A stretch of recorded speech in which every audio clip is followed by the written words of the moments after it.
Trump has got it completely backwards. He says the world's been ripping us off. We've been ripping off the world. We will not allow ourselves to be taken advantage of any longer. We rely on the rest of the world to save for us and lend us money. It's going to be a collapse of the dollar. It is inevitable. The only question is when. What do you think would signal the true start of a dollar crisis? Well, I think it's started already. I think gold at 5,000 is an indication that this is happening. Gold prices soared to a record high after U.S. President Donald Trump criticized Federal Reserve. The world central banks, they need something else to own in place of dollars, and gold is the obvious choice. In terms of Bitcoin, the only demand for Bitcoin is speculators betting that the price is going to go up. But all that's going to change. The air is coming out of this bubble. Gold price prediction for the end of 2026, just one word.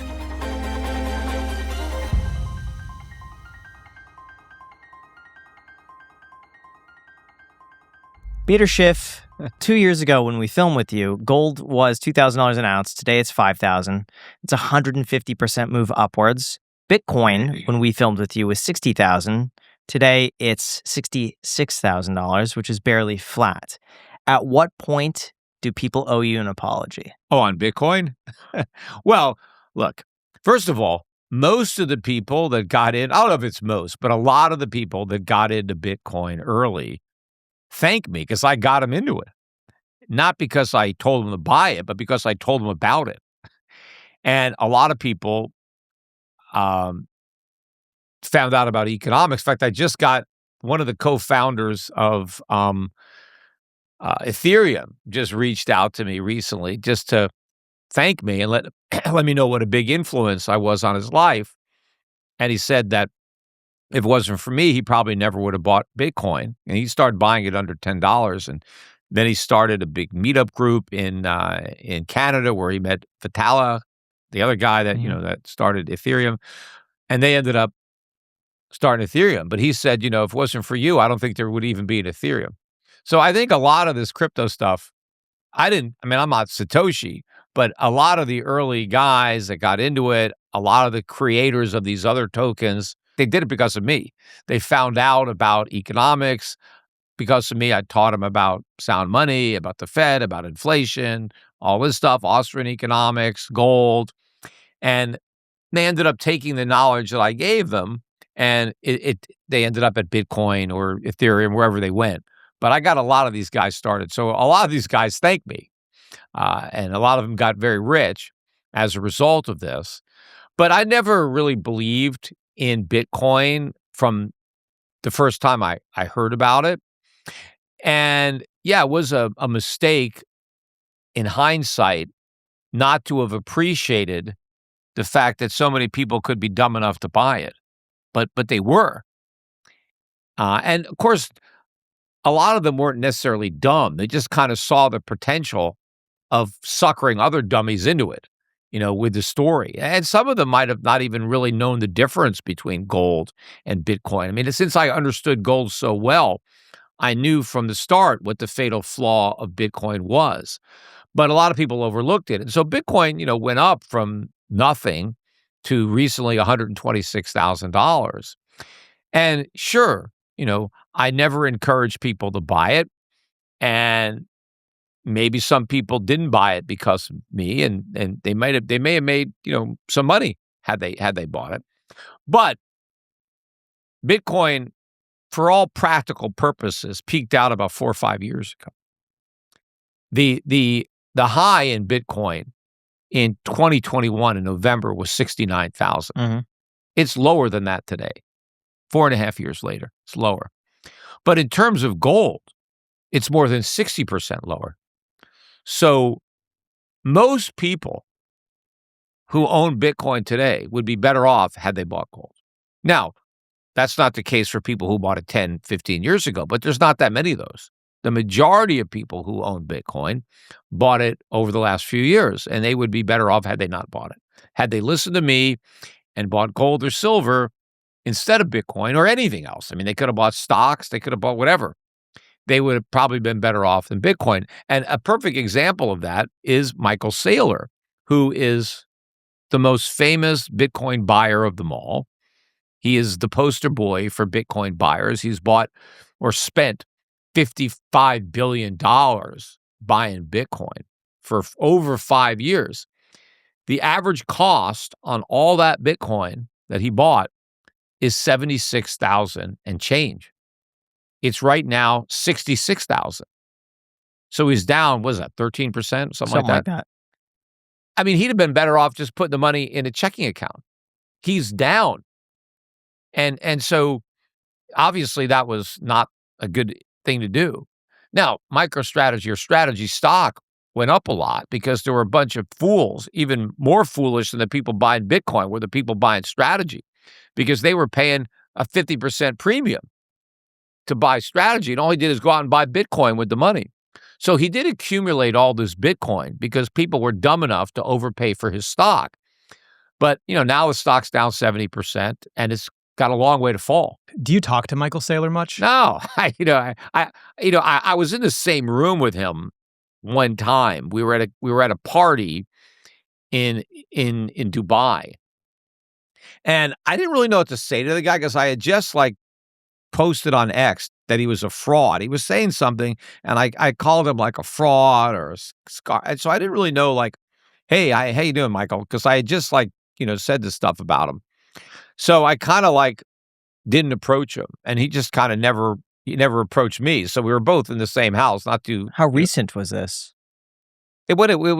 We were there for it was a Bitcoin conference from Binance, and I was there. I did the debate with CZ, Gold Bitcoin debate. And how many people were in this house? Was it clear you were avoiding him? Were people going up to you and saying... I actually walked right by him to get a drink.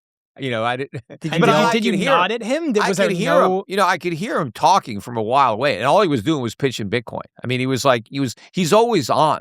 He was, Bitcoin, telling people buy it, all his BS.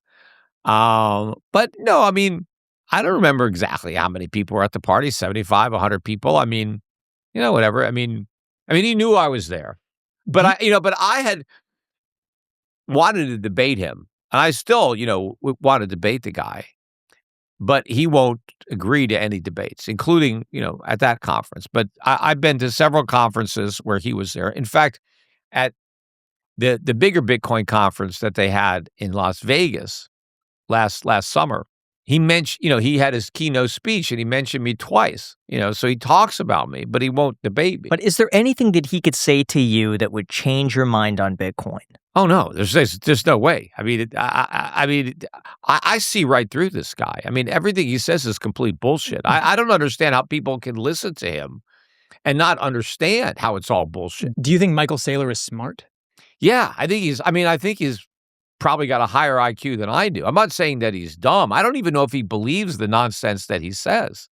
He could just be I think he does. Fraud. We filmed a podcast with him, and I mean, he obviously was wearing his Bitcoin shirt and everything, and then we show up, and then before and after the podcast, as he's touring us his estate, he's like, "Man, yeah, Bitcoin it's the way. It is the language. It is like that." Well, I think though you got to prophesize it. It's like a cult.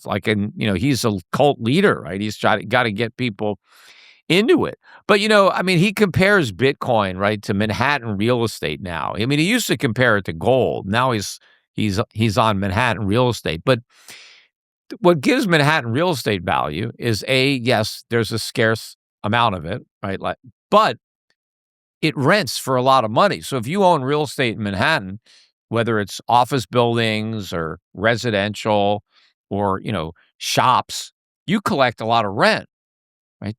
That's what gives it the value. The fact that people will pay a lot of money to use your real estate. You don't get any money on your Bitcoin. He's not collecting any rent because he owns Bitcoin. He doesn't get anything. Bitcoin doesn't deliver any real value. What do you say is the fatal flaw of Bitcoin? The fact that it has no fundamental value.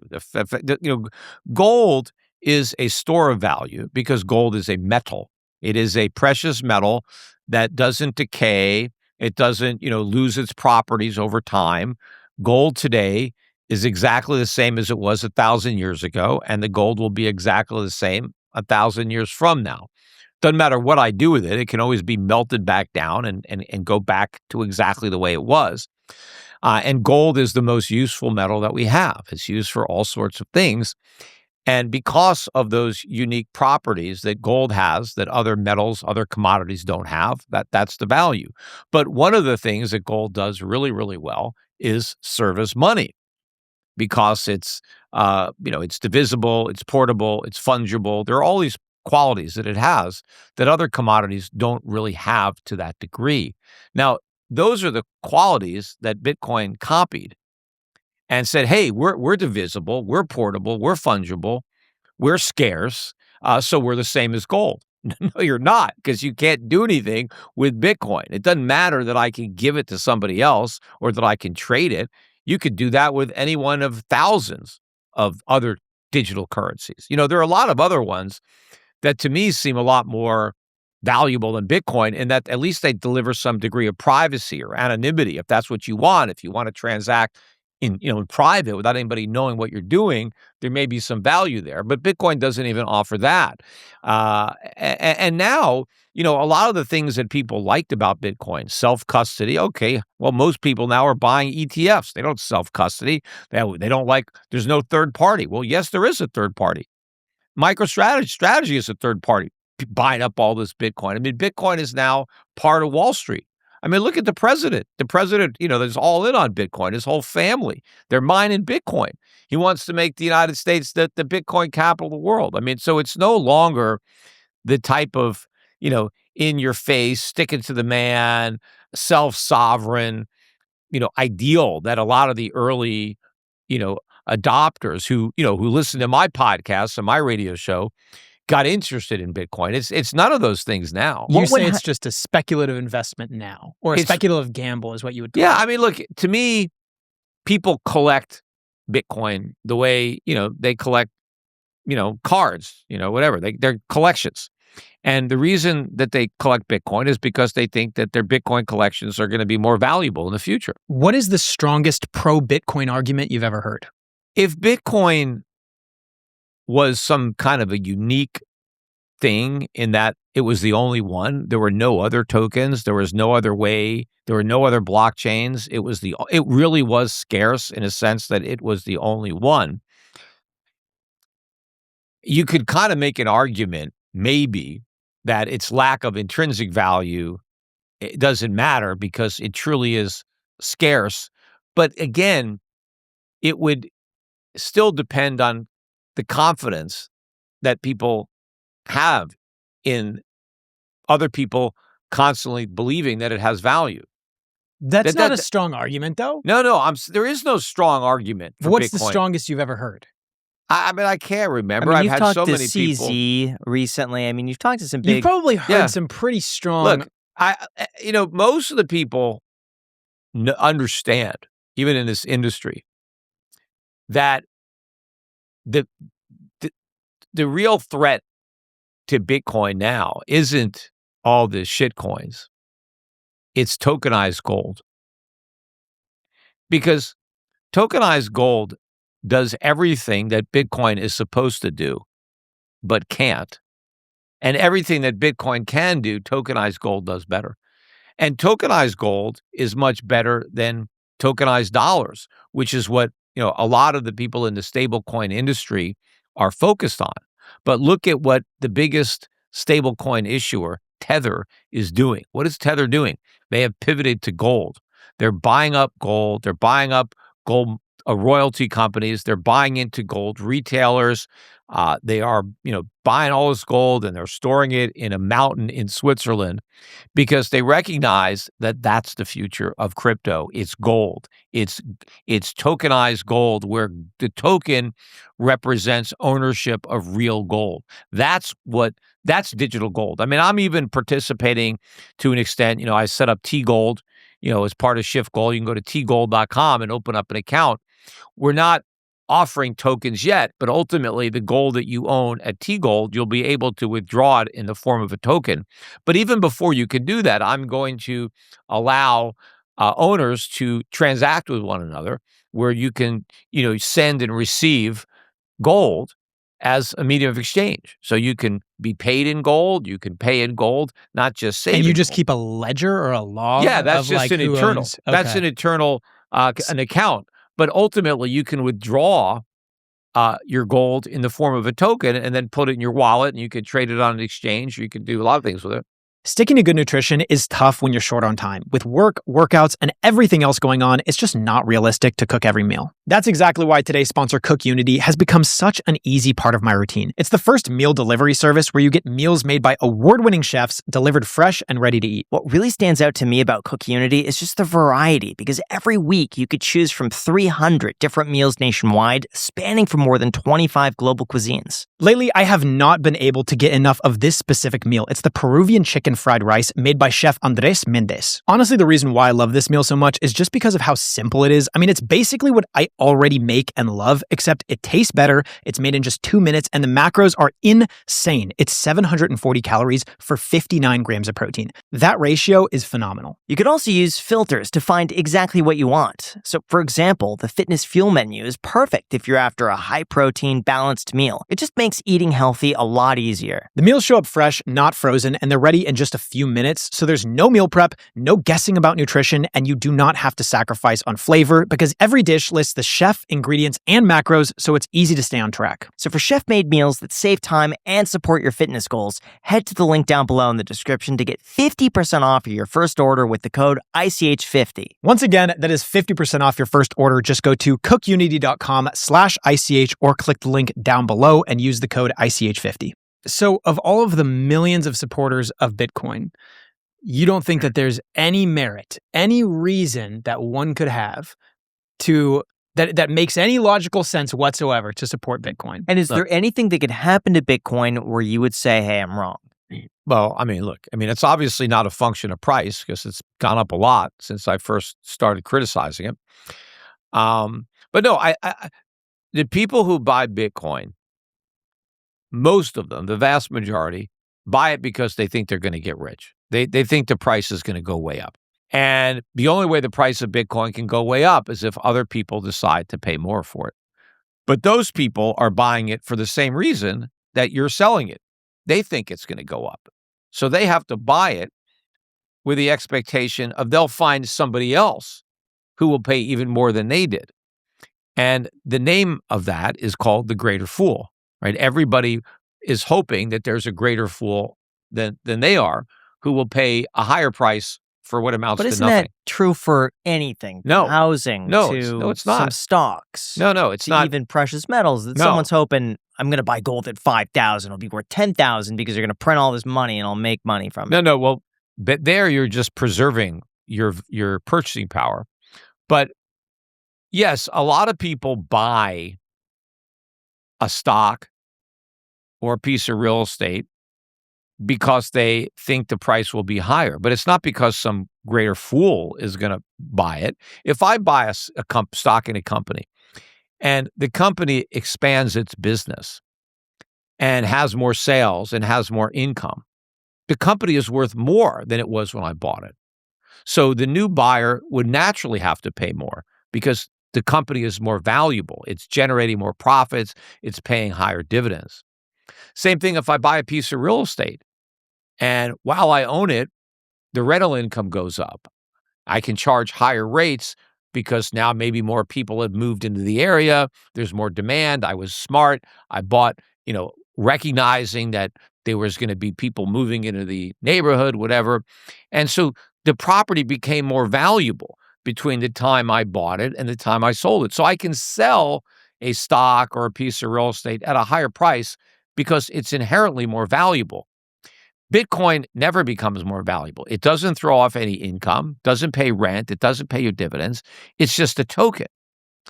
And the supply is what it is, right? It's not, it's not becoming more scarce. It's pretty much almost all the Bitcoin that are ever going to be here are pretty much already here.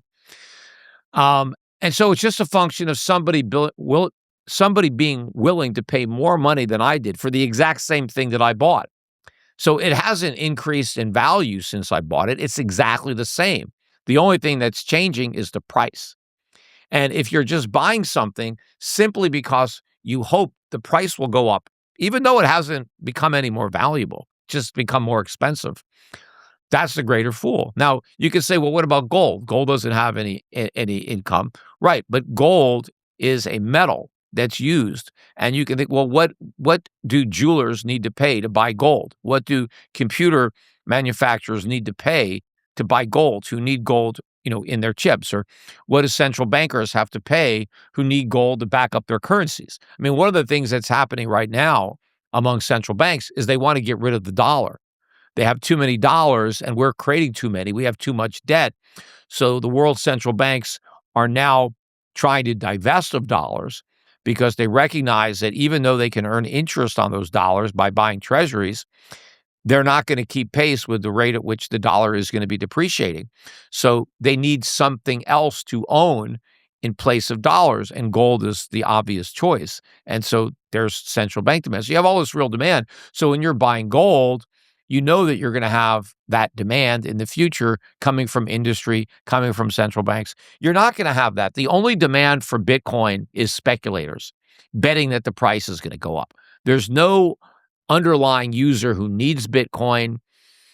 Anybody who wants Bitcoin, I hear people say, but you could use it to send money across borders. You could do the same thing with stablecoins. You could do the same thing with tokenized gold. What the hell do you need Bitcoin for? And there's all kinds of other crap tokens that will do what Bitcoin does. So there's the only thing that's unique about Bitcoin is it's got a bigger cult, and it's got a higher market cap. But all that's going to change. Like I think if you look at where Bitcoin is now, the air is coming out of this bubble. The only time I went out on a limb and I thought Bitcoin had peaked, because all the time was going up, I kept conceding, look, I don't know how high this thing can go. It can go to 5,000, it can go to 10,000, it can go to 50. I said, I don't know. It's not worth anything. So the fact that it's, got a price, obviously people could pay more. But after it got to that 69,000 peak back in 2021, and it sold off to about, 15, 16,000. And people were saying it's going to 100,000. I said, look, it's not going to go to 100,000. I thought it had kind of peaked out, or maybe it would double top. I didn't think it would get to 100,000 at that point. Donald Trump won, and it went to 100,000. Now, I think had Donald Trump not won, I don't think we ever would have seen $100,000 Bitcoin. But I think all of the hype that accompanied that, and that's really what enabled Saylor to buy so much, all these other copycat crypto companies, treasury companies, all the ETFs that came out, all the demand was that Trump is going to make us the Bitcoin capital. We're going to have a strategic reserve. You got to buy Bitcoin because the U.S. government is behind Bitcoin. It's going to be pushing Bitcoin. And that hype enabled the price to rise. But I think a lot of the smarter holders took advantage of that to sell. I think a lot of the guys that helped bankroll Trump's campaign donate a lot of money to get the Bitcoin president, knowing that this would happen. I think they sold into the mania. And now, you've distributed the tokens much more broadly. You have a lot of people who own these Bitcoin ETFs. I think they're not true believers. I think they're going to sell. You've also got a lot of people now that have borrowed against their Bitcoin. Bitcoin is the collateral now for a lot of loans. This is ridiculous. So I think now we've peaked. I think the high is in Bitcoin. It's headed lower now. I think that the next point of support on the way down is going to be around 50,000. I think once it breaks 50, it's going below 20. That would be over an 80% drop from the peak. We might have a bounce from 20, maybe go from 20 to 30 or 4. People get excited again, and then it'll go down to 10. I think it's now just about the air coming out of the bubble. And eventually I think strategy just goes out of business. I think they're going to be forced to liquidate all their Bitcoin. I think they're going to ultimately have to stop paying the dividends on the preferreds, and they're just going to crash. The whole thing is going to implode. Speaking of Trump, I'm curious. Trump went on Truth Social in December, and he called you a Trump-hating loser. and a jerk for saying that prices are still rising. And he told Fox to fire whoever booked you. You then challenged him to a public debate on the economy. I'm really curious, did Trump ever respond to you? No. But I didn't look, I said Trump or his delegate. I mean, I knew it was a big ask to get the president of the United States to debate a lowly guy like me. But I was willing to debate anybody that he, it's just an intern, anybody he had. Of course, I would love to debate, any of his top guys in his cabinet. I mean, I would go for a commerce secretary or the treasury secretary. I'm happy to debate those guys. I think I would mop the floor up with them. But no, nobody wanted to challenge me. But what are you noticing now, though, in terms of rising prices? Because inflation did technically come back a little lower than expected recently. No, first of all, I don't put much stock into the way the government measures it with the CPI. I think if you understand what inflation is, which is the expansion of the money supply is expanding. It's expanding quite briskly, unfortunately. The Fed is back to QE. They don't admit it's QE, but that's exactly what they're doing. So the balance sheet is growing again. Money supply, and the Fed has been cutting rates. It has been expanding credit. That's also inflation.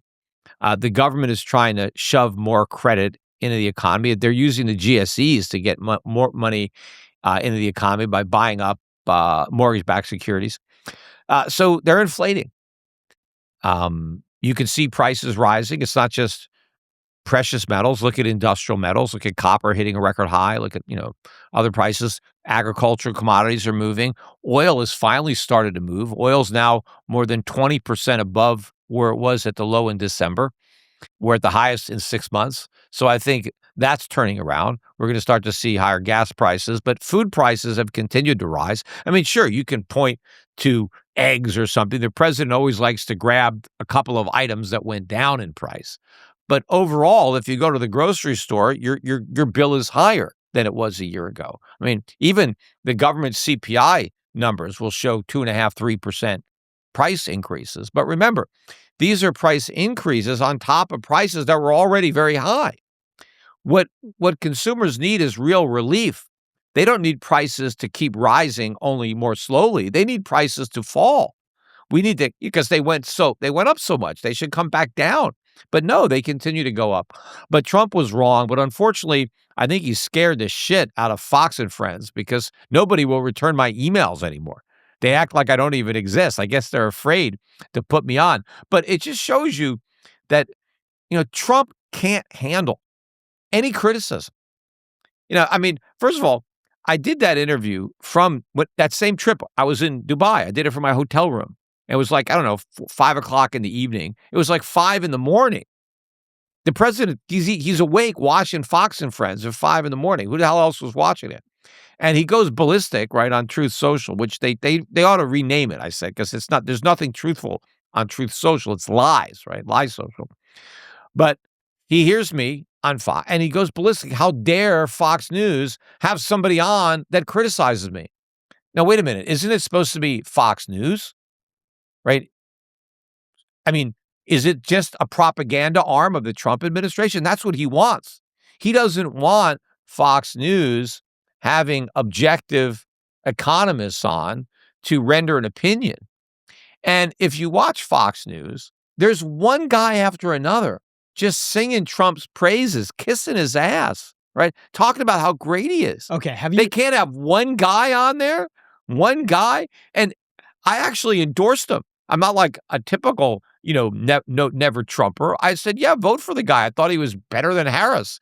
Now, sometimes I second guess that, but do you still stand by that decision? Well, I mean, it's hard to say what Harris would have done, right, had she won. But look, there are some things that Trump has done that I like, but overall, he's doing a lot of bad stuff, unfortunately. What has he done that you've really liked? Well, there are some regulations that have been eliminated. He's toughened up on the borders, so it's not like a sieve. He pushed back against the whole, political correct woke nonsense. cancel culture, although he tried to cancel me. I mean, so he's a little bit hypocritical there, when he couldn't take any criticism. And he wants to have me fired or have the booker fired. Have you ever spoken to Trump? Yes. Personally? Yes. Where was that? In a concert. Oh, Imagine Dragons? No, not Imagine Dragons. So I was in New York. I think it was Crosby, Stills, Nash and Young. It was like they were like performing. Like this is like probably 20 years ago. Wow. And so I come into the concert, and in the row right in front of me is Trump and his daughter. And I was with a friend who knew him. And so he said, "Hello, this is my friend Peter Schiff. Oh, nice to meet you, Mr. Trump," whatever. So that was it. I mean, I doubt Trump remembers it because who the hell was I? I was nobody, right? Well, actually, I had a little bit of a reputation back. Because I was still going on like CNBC. I was Dr. Doom, so I wasn't exactly nobody. But I wasn't. I didn't have my own hit TV show, The Apprentice, or whatever. So but I met him but that was the only time I met him. But I just was at Mar-a-Lago last week. I went to a party there. Who invited you to a party? Did they not remember the feud that you had? No, but it was Latino Wall Street. What is that? It's just an organization. And they had Latino. that at Mar-a-Lago? Yeah, yeah. And they invited you? They did. Yes, they honored me. Well, they gave me an award. Last time I was there, they presented me with this award, which was nice. Are you Latino? I'm Puerto Rican. Really? Well, you're in Puerto Rico, aren't you? I feel like I remember you telling us that, and I'm a Puerto Rican Jew, like Juan Epstein. What percentage Puerto Rican are you? I'm 100% Puerto Rican. I live in Puerto Rico. But ethnicity. Well, what does that mean? My ancestors weren't from Puerto Rico. I moved here 9 years ago, but I've lived here for the last 9 years of my life. My kids are growing up in Puerto Rico. So we're Puerto Rican. What is the main reason you live in Puerto Rico? The weather. Ah. No, I live here for I live here for the parties and for the lifestyle. For the lifestyle, for the community. I've got a lot of great neighbors. You met one of my neighbors earlier today. Yeah, you have fantastic neighbors. Yeah.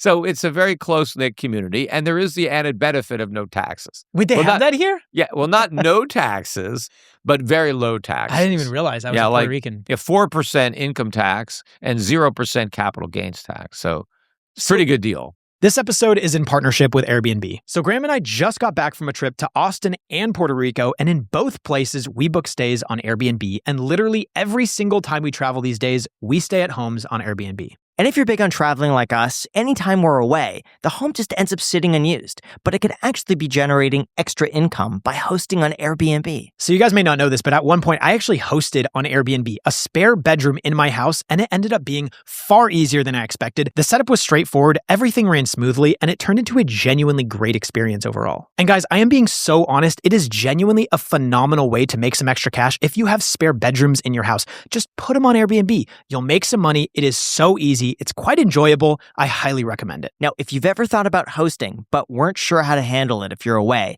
Airbnb now has the co-host network. With this, you could partner with a vetted local co-host with hosting experience who could take care of the important details for you. So you see, a co-host can help manage reservations, guest communication, and even provide on-site support so everything goes smoothly while you're away. This makes hosting a lot more manageable when you travel. It's also just a great way to earn some extra cash for future trips or just home projects. If you've considered hosting but need some help, find a co-host at airbnb.com/host. So what is one basic economic belief that people have that is completely wrong? Like one of the most pervasive economic beliefs. One of the biggest ones is we're already discussing, which is inflation. Because the vast majority of people think inflation is prices going up. That's what they think inflation is. That's not inflation. Inflation is the money supply expanding. The supply of credit expanding. That's what's being inflated. The word inflate literally means expand. That's the root of the word. But the government did a very good job in recent years of confusing the public as to what inflation means so that they can blame inflation on the people that raise prices. Government never accepts responsibility for creating inflation. They blame the greedy businessman who raised prices. They're blaming Putin Putin was, raising prices. It's the government that expands the money supply. That's the inflation. As a result, people have to raise their prices. Workers have to, get more wages because everything costs more. But the government gets the ball rolling. So people don't understand. If people knew what inflation was, then they would know the cause, because it's the government that's expanding our money supply. Do you think AI, though, could be deflationary, and this could bring the cost of a lot of things down? Well, again, AI doesn't contract the money supply. But is AI something that would result in lower prices? Of course, because AI, used properly, makes people and businesses more productive. And when you're more productive, your costs go down. And when your costs go down, you can charge less. Prices come down. I mean, capitalism is a force to lower prices. That's what capitalism does. It creates abundance out of scarcity. You have more stuff. And the more stuff there is, the less expensive the stuff becomes, right? So the natural tendency is for prices to go down. Now, government steps up and creates inflation and destroys the value of the money. And that makes prices go up. It's the inflation. But, if it wasn't for capitalism, prices would be going up even more. But a lot of people don't realize that. Let's say prices go up by 2%. But if the government hadn't created inflation, they would have gone down by 2%. That's 4% really inflation, because I got robbed of the 2% price cut, and now I have to pay 2% more. So I'm paying 4% more than I otherwise would have paid had the government not created the inflation. Because sometimes inflation doesn't just cause prices to rise, it prevents prices from falling. Now, the government will try to tell us, well, we have to do that because falling prices are bad. We can't have falling prices. Why not? What's wrong with falling prices? Everybody wants lower prices. Everybody wants stuff to be cheaper. Now, the argument is falling prices create further falling prices, because if even a small subset of people just wait, prices fall even further, which causes more people to slightly wait, even if it's just an extra month or two. But they're not going to wait. I mean, if you're hungry, are you going to eat now? Or if you think the hamburger is going to be cheaper next month, are you going to wait? Or are you just going to buy it? I think with stuff like food, not necessarily, but I think with stuff like cars or houses so let's put it this way. Major purchases. All right, I think you need a new car. Yeah. The car you got now doesn't really work. You got to get to work. You got to take your kids to school. Are you going to get the car when you need it? Or you say, if I wait a month and maybe if we walk or ride our bikes for the next month, I could get that car for $100 cheaper? Are you going to wait? I just think even a few percent of people do. Just a few percent. No. There's a time value, present value. Correct. Having something now is worth more than having it later. Mm-hmm. Right? So if I thought something was going to be 1 or 2 or 3% cheaper a year from now, I'm not going to wait a year. I'm not going to go without food or gas or, if my air conditioner breaks down, I'm not going to think, gee, if I wait a year and sweat it out, I might be able to get the air conditioning. No, I'm going to buy it. But you know what I'm going to hope? That if I ever need another air conditioning, I'm going to hope the price is lower. I'll give you an example that I see all the time, and it's with the stock market. When stocks fall, people think, oh, I'm just going to wait because it'll be even cheaper. Because that's a different thing. You're trying to make an investment. So it doesn't, if I buy a stock next week, that's okay. I can wait. It's not a consumer good. Consumer goods, people buy it when they need it. Now, it is true that sometimes people don't buy something and they wait for a lower price, but that's because they can't afford it. And I have all kinds of examples. I remember the first time that I went into a store. I think maybe it was like a Best Buy or something, and I saw a high-def TV for the first time in my life. Now, you're so young, every TV you've ever seen is HD.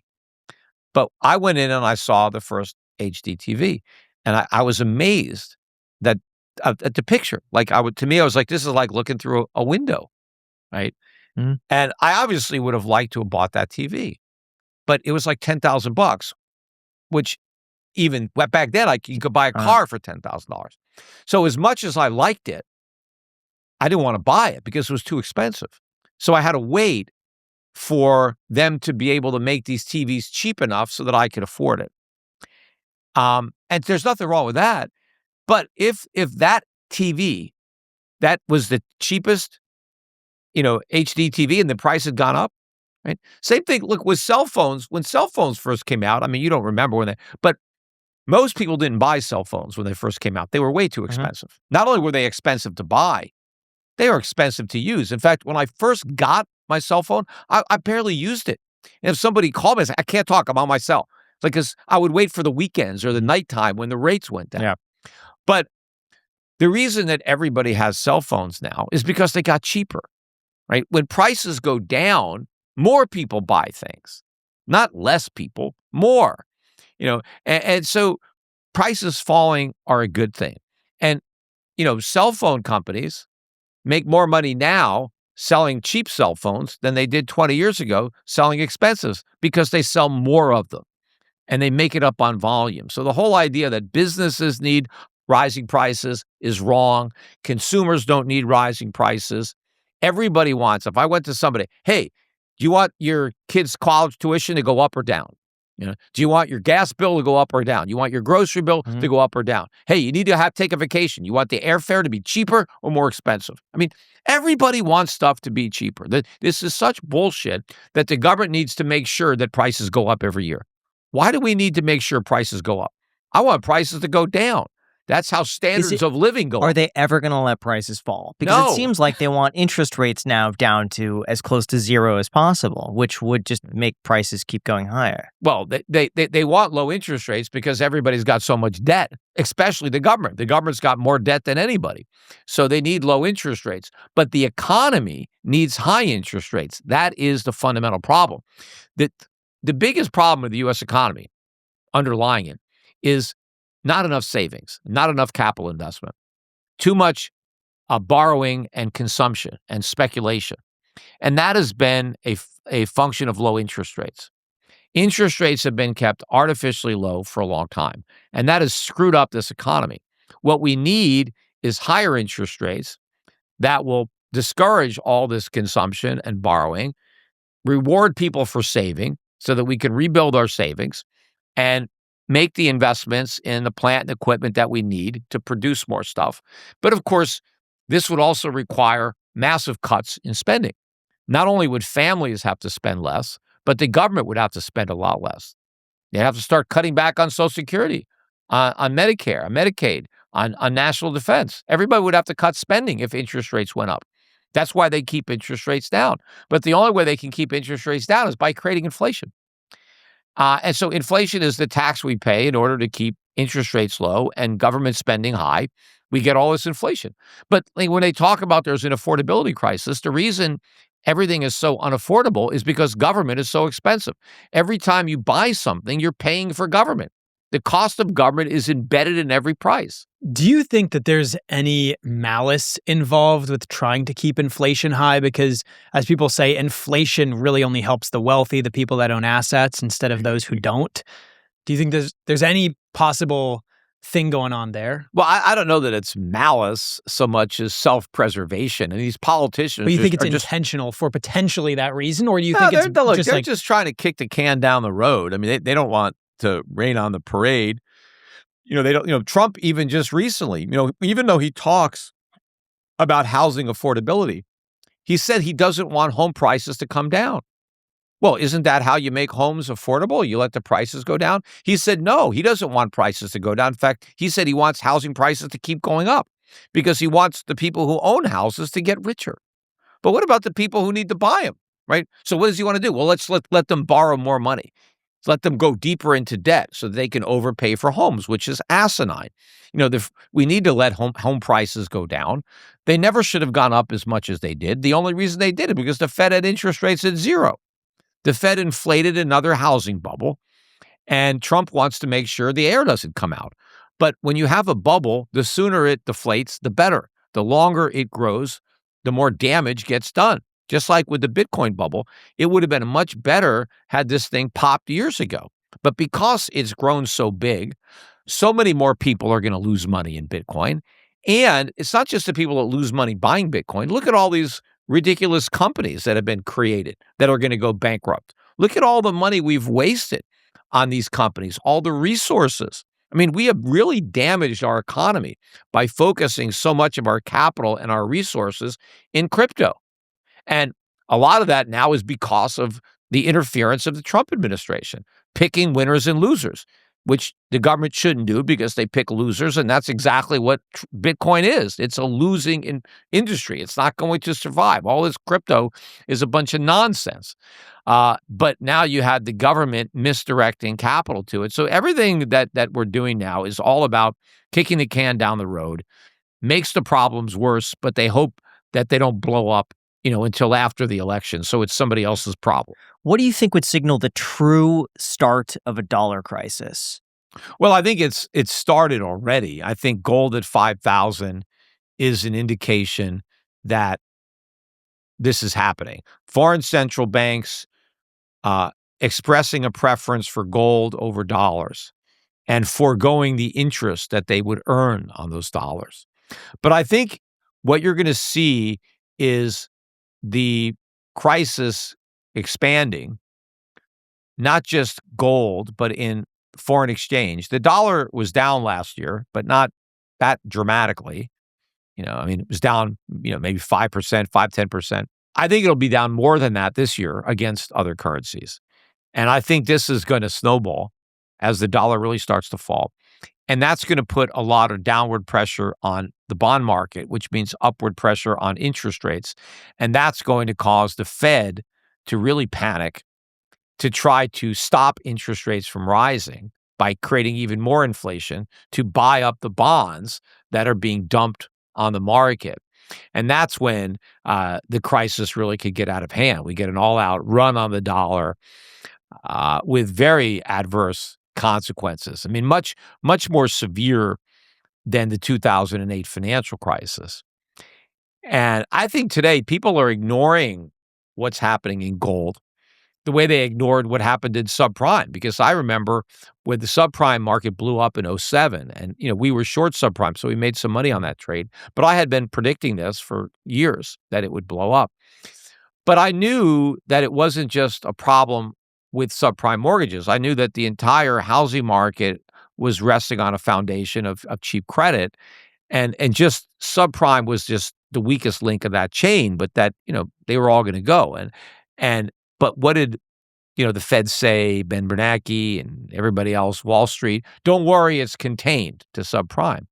And I was saying, no, it's a tip of an iceberg. You have no idea what's beneath the surface here. And I was right. We ended up with a financial crisis because it wasn't contained to subprime. Well, what's happening in gold is a similar warning, but not about the credit quality of mortgages, but the credit quality of treasuries. It's the U.S. government that is in question, not just subprime or mortgage borrowers. And this is the warning that is being ignored. People just think, oh, don't worry about it. It's a bubble in gold, but the subprime warning, predated the financial crisis by about a year. You had about a year to realize that it was going to hit the fan. And what happens if the dollar breaks? Where do people go? Well, I mean, they're going to gold. They're going back to their own currencies. They're buying real assets. But the important thing is what happens to America, what happens to our economy, because our economy is predicated on the dollar's reserve status. It doesn't work. If we can't run trillion-dollar-a-year trade deficits, it doesn't work. Because we don't have the factories anymore. We don't have the infrastructure, the supply chains, the trained workers. We rely on the rest of the world to produce what we can't. And because we don't really have any savings, we're all in debt, we rely on the rest of the world to save for us and lend us money.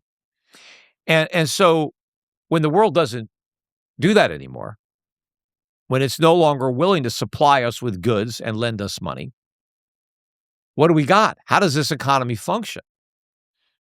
Because you look at who are the biggest employers in America? FedEx, UPS, Walmart, Amazon. Like, what do those companies do?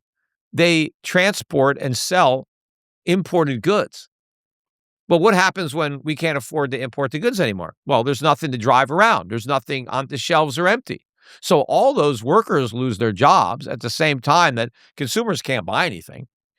We're a service sector economy, but that only works so long as we can outsource the manufacturing. Well, we can't do that if the world doesn't want our dollars anymore.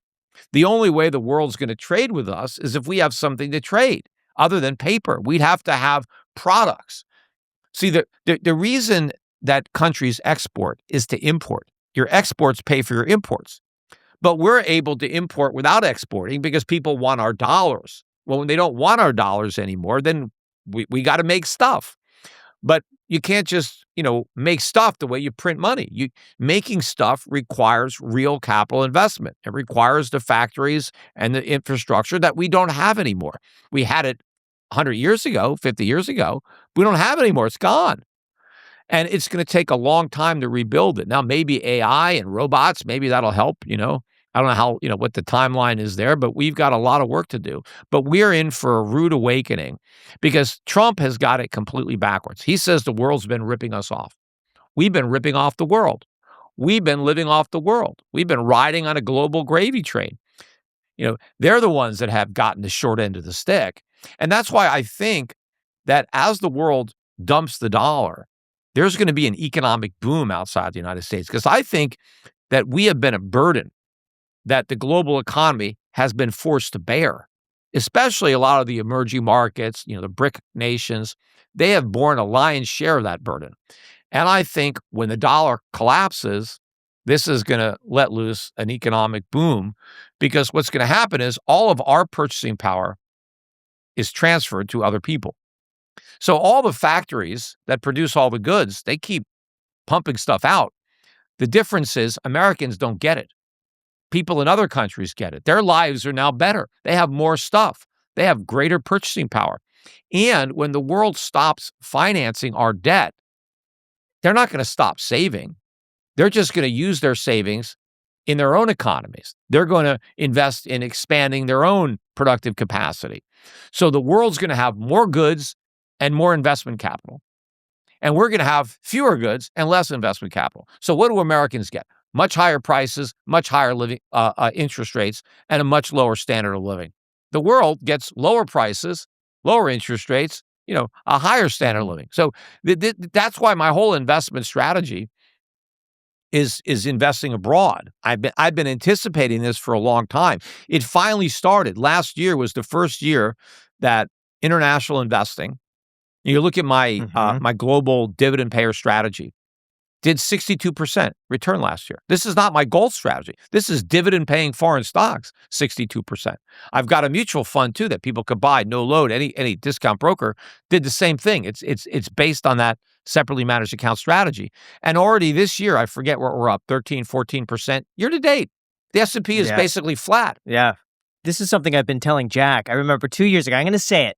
For the longest time, I've been 35%, 65%, international US. And I got made fun of so much because my international did nothing. It was flat. It would just pay its 3% dividend, nothing. This last year, I'm up like 40% on my international. It's finally paid off. Yeah, and this is just the beginning. This is not the end. This is going to be going on for years. This is a major rotation that just started out of U.S. assets, out of U.S. stocks, out of U.S. bonds, out of the U.S. dollar. Our markets are still very expensive compared to the rest of the world. You get much better value by investing abroad. And now you're going to ride this wave of money just getting sucked out of the U.S. Have you made most of your money just investing and buying and holding gold? Look, my net worth right now is significantly impacted by my precious metals holdings, my not just physical, but mainly mining stocks. That was probably the biggest increase in my net worth last year, was because mining stocks tripled and I had a lot of money in mining stocks. But the money that I got to buy those mining stocks came from my business, right? So if I didn't have an income, I wouldn't have had the money to buy those stocks. So for most of my life, I was generating more money, earning money. But last year was the first year, really in a while. It was the first year that I made more money on my investments than I really made on my current. I mean, a lot more because I had, it was such a big move. But I didn't sell anything, so all this is on paper, right? I mean, Are you tempted to sell any of it and just no, not. I still no? think. Look, I've been buying the dips so there's a big shakeout. I bought more last year, but more recently, I was putting a lot of money into oil stocks, which are now making 52-week highs. I got great buys on oil stocks a few months ago. I put more money into emerging markets because I'm so overweight personally now in mining stocks because of the big increase. But for people that I talk to today, new clients, I absolutely think they need exposure to these stocks. I don't think they're expensive. In fact, even though these mining stocks have tripled, they're cheaper now than they were before they tripled because they're much more valuable businesses when gold's at 5,000 than when gold was at 1,500. And it's not just that gold's at 5,000; it's that it's going to keep rising. So that's not factored into these stocks. And the cheapest stocks are some of the smaller companies. My gold fund, the Euro Pacific Gold Fund, EPGIX, you should be loading up on that because we have about a third of our portfolio in these really small companies that I think are just going to go ballistic. Because I think what's going to happen with these small companies is the big companies are going to buy them because they need more resources. And it's too expensive to go exploring and drilling. Why not just buy out these little companies? They have so much money right now. They are literal gold mines, but they have never had this kind of cash flow when, the cost of mining gold, maybe it was $1,500 an ounce and maybe now it's $1,800, but you were getting, 2 years ago, you were getting $2,000. Now you're getting $5,000 for the exact same thing. I mean, how many other businesses are able to double or triple their prices and keep selling? Is there a price, though, if gold hits, you just say, hey, maybe it's a little overvalued right now, I'm going to sell it? Like if it were to hit 15,000 tomorrow, is there a level where you just say, all right, this doesn't make any sense? Well, it's not going to hit 15,000 tomorrow. But if it did, yeah, maybe I'd sell some. I mean, but gold doesn't. Well, I would definitely not buy any Bitcoin. Yeah. I wouldn't buy any Bitcoin. But no, actually, if gold hit 15,000 tomorrow, it'd be because we were in an all-out dollar crisis. And so the question is, if I sold my gold, what would I buy? I mean, I might not want dollars. I might sell it for Swiss francs. I might sell it for stocks, right? Because it could be like the dollar is just imploding, and it's like like a hot potato, like, or musical. You don't want to get caught with it. If that were to happen, I mean, something would have to be seriously going on.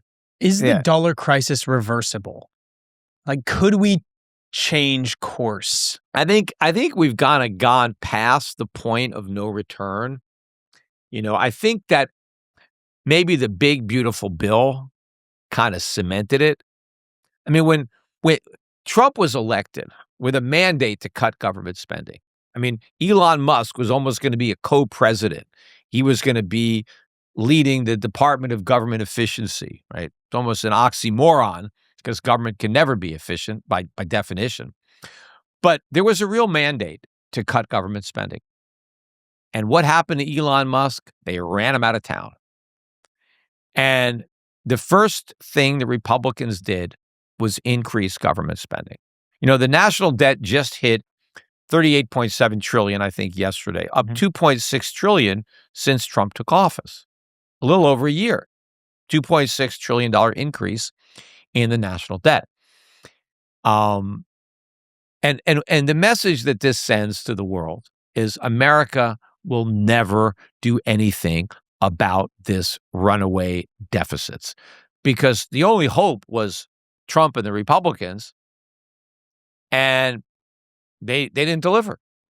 Yes, they were critical of Biden's spending, yet when they had an opportunity to cut that spending, they did not. In fact, they increased spending above the levels that Biden had, and they cut taxes. So they expanded the big deficits that they inherited, made them bigger. So creditors know, okay, the Democrats are never going to cut spending. I mean, the Democrats love government. They want to spend money. Why would they stop? But the Republicans, who are supposed to not like government, they won't cut spending either. So if the people that don't like government want to spend more, the people who love it will never spend more. So what hope do we have? None.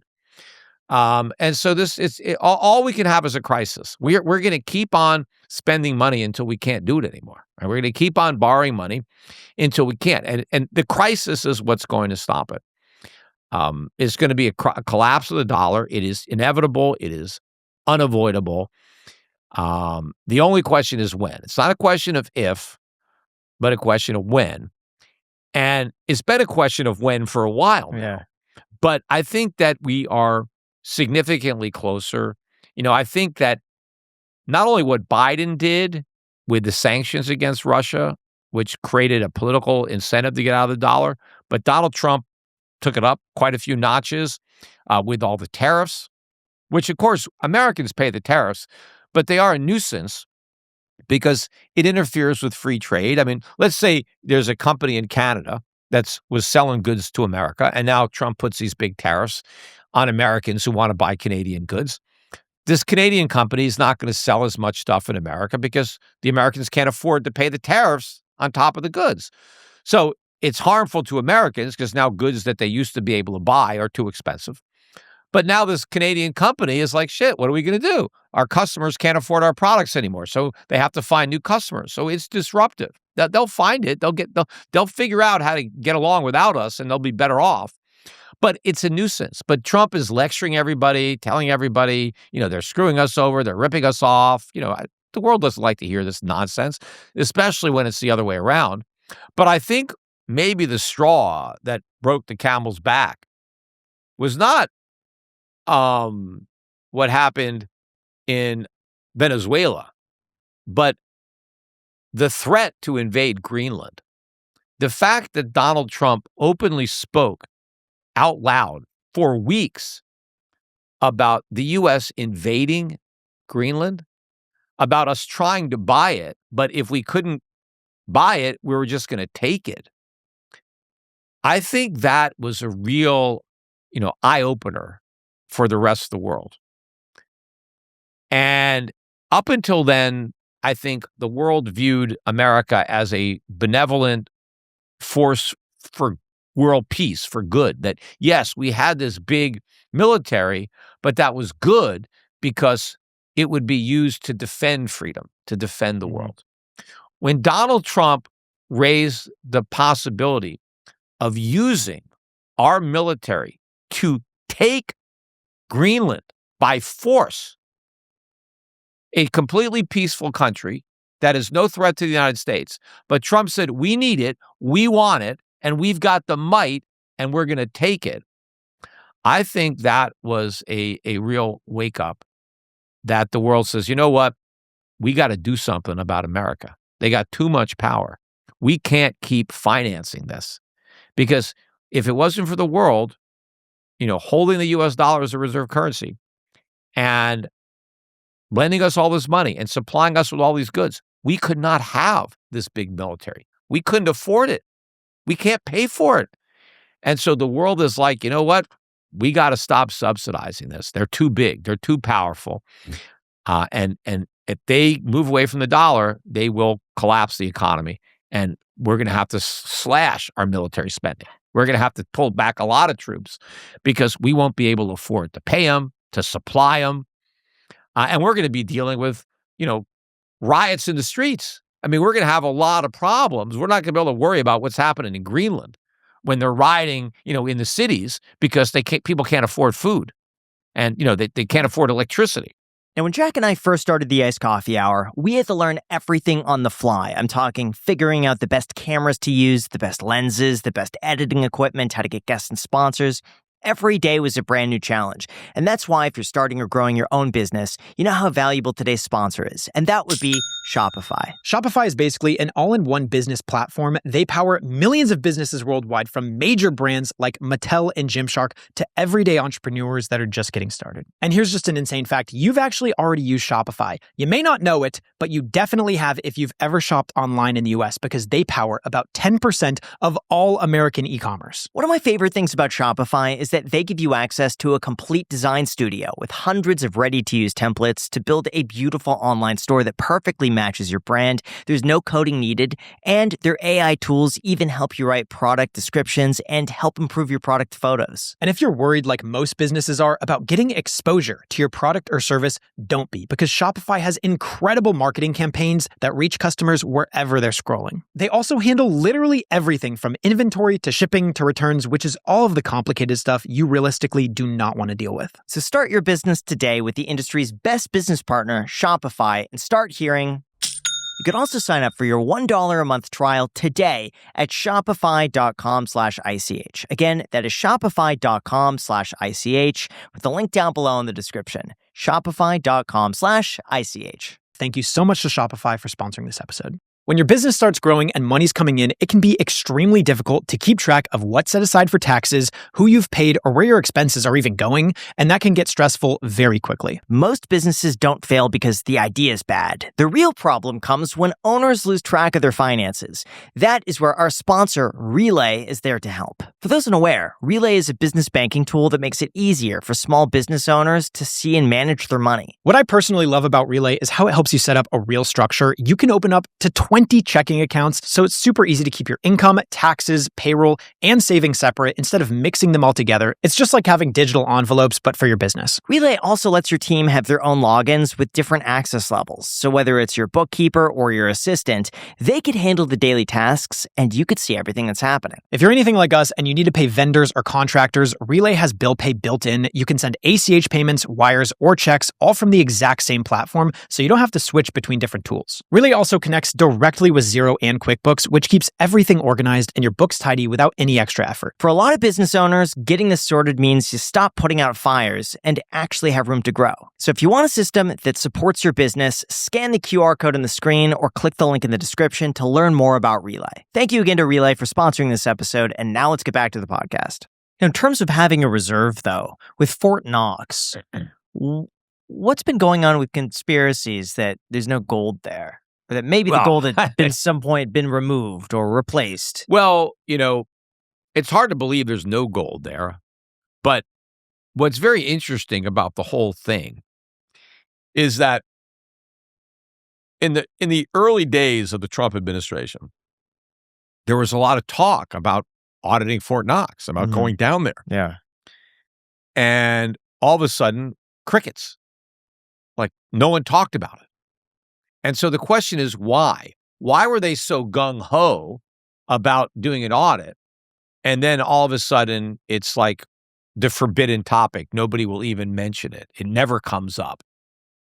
That's a little curious because it makes you think that maybe somebody said something to the president, like, we probably shouldn't do the audit because, it's not there or it's not there. And that's going to be a big problem if the world knows it's not there. And it would be a big problem. So the fact that the whole thing just got buried under a big rug makes you think that there's something going on. This is one of the positives about Bitcoin is that you can verify it, though, on chain. Yes, you can verify how much nothing everybody has. Yes, that's, and gold is easy to verify too, if you allow it, right? Yeah, you need an audit. But yes, I understand that if I have gold, if I have Bitcoin in my wallet, you can verify it. Now, if you have tokenized gold, you can verify that too. But again, to verify that the gold is actually behind the token, somebody does need to go in there and count it. And, somebody reputable. So yeah, that is one of the things that is good about Bitcoin and interesting about it is that you could verify it. But I said, look, you're verifying how much nothing I have. So what, when people say, oh, look how easy it is to transport Bitcoin. Yeah, because you're transporting nothing. It's not hard to transport. In fact, Bitcoin doesn't actually get transported. Bitcoin doesn't go anywhere. One wallet has it and now another. It's not like the Bitcoin goes from my wallet to yours. The Bitcoin doesn't go anywhere.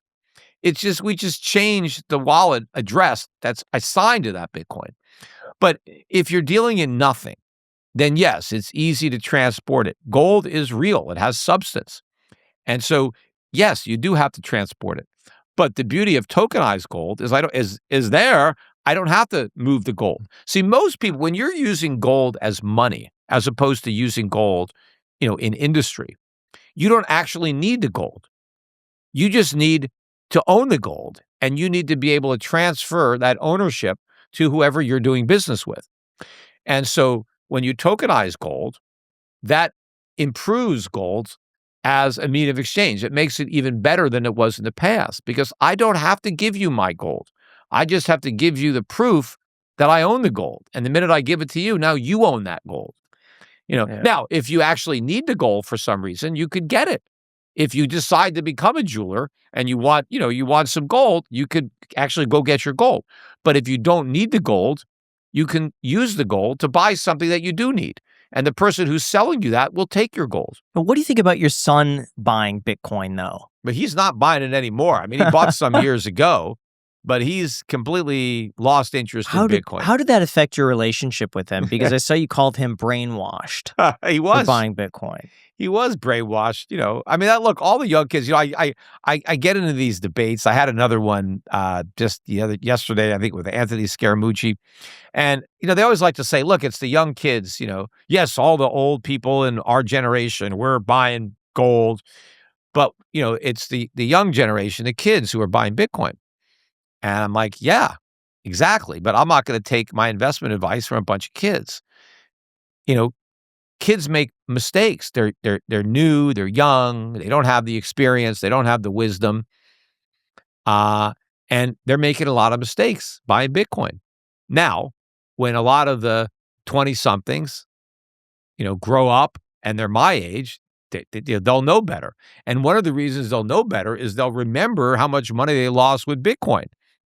And the best time to lose money is when you're young. Did your son make or lose money on Bitcoin? He made money, but he's pretty much sold the Bitcoin that he had. But he did make money in it, yeah. Would you rather have 1 Bitcoin right now or 1 ounce of gold, but 100% you had to hold on to both for 5 years? Oh, well, obviously, if I had to hold on to them both for 5 years, I think the ounce of gold will be worth more. But obviously, if I could sell right now, I would take the Bitcoin. I would immediately sell it. But maybe if you gave me that Bitcoin, I could find a way to hedge it somehow. I could short something or get some kind of derivative instrument. Because yes, there is a high market price. Right now, Bitcoin is 6,000, and gold's only 5,000. But Bitcoin is going to continue to lose value relative to gold. Eventually, it won't have any value whatsoever. But I no longer think Bitcoin is going to zero anytime soon. I get that there's enough people in the cult now that will buy it and will ascribe some value to it. But let's say Bitcoin just falls to $1,000, which I think is still a lot of money for nothing. But if Bitcoin falls to $1,000, it's certainly a long way from zero. But if you bought it at $100,000, that's not going to be much of a consolation. Well, it's not zero. Okay, but you lost 99% of your money. I mean, even if you lost the last 1% at that point, it wouldn't be that big a deal. So I think for all practical purposes, for most people who own Bitcoin, it may as well be going to zero. They're going to lose almost all of their money. What is your son investing in now? I heard he's getting big into AI. That's it, right? He's not investing in anything. I guess he's just investing in his career or trying to work. But yeah, he's very much into AI. And he was into gold. He was into gold and silver before he got into Bitcoin. And so he lost interest in gold and silver when he discovered Bitcoin. And then he lost interest in Bitcoin when he got into AI. Because he kind of thinks that, look, AI is going to lead to such massive efficiencies and production that prices are going to collapse because everything is going to be virtually free. So he doesn't think there's any reason to have an inflation hedge because everything is going to be so cheap in the future. Do you agree with him, or what do you think? Well, I do agree that in the future, things will be a lot cheaper and a lot more abundant. He just thinks the future is years away, like 1, 2, 3 years away. I don't think that it's going to happen that quickly. Even though what's happening with AI and the technology is certainly evolving very quickly, and it's getting a lot better very fast. I don't see that it's able to translate into that kind of productivity in that short a period of time. I think it's just going to take more like decades, not years. And but I think there will be some benefits in the near term, just not to the degree that he seems to believe. Are you still as motivated now as you were maybe 30 or so years ago to grow your net worth? Or do you think that your growth motivation has dwindled a little bit? Well, I mean, my net worth is high enough that I can pretty much do most of what I want, or maybe all of what I want. Because my needs are not that that great. So what motivates you to continue? Well, I mean, I want the business to grow because I do ultimately, I'm going to sell, cash out, and kind of retire. So obviously want to get as big an exit as I can from the business. But in the meantime, I think I'm doing a lot of good just educating people about capitalism, about economics, about money, about gold, about Bitcoin. I think I'm doing a big service letting people know, because when Bitcoin collapses, there's going to be a lot of people in government that are going to try to blame capitalism, and they're going to be saying we need a lot more regulation to protect people from scams like Bitcoin. And I'm going to remind everybody that the government was a big part of the scam, and that it's not about capitalism. It's not a failure of capitalism. And people in a free market, people can do foolish things with their money. That's freedom. You're free to make mistakes. And I've never wanted to prevent people from buying Bitcoin. I just thought it was unfortunate that so many people were. But people have a right to buy it, and they need to, bear the consequences. Now, what I don't like is the fraud that I believe that exists in Bitcoin. I think a lot of people have been defrauded into buying it. I think the media has kind of conspired with a lot of the companies in the space that, they buy these ads and then the media comes out and endorses their stuff. I think there's a lot of stuff going on.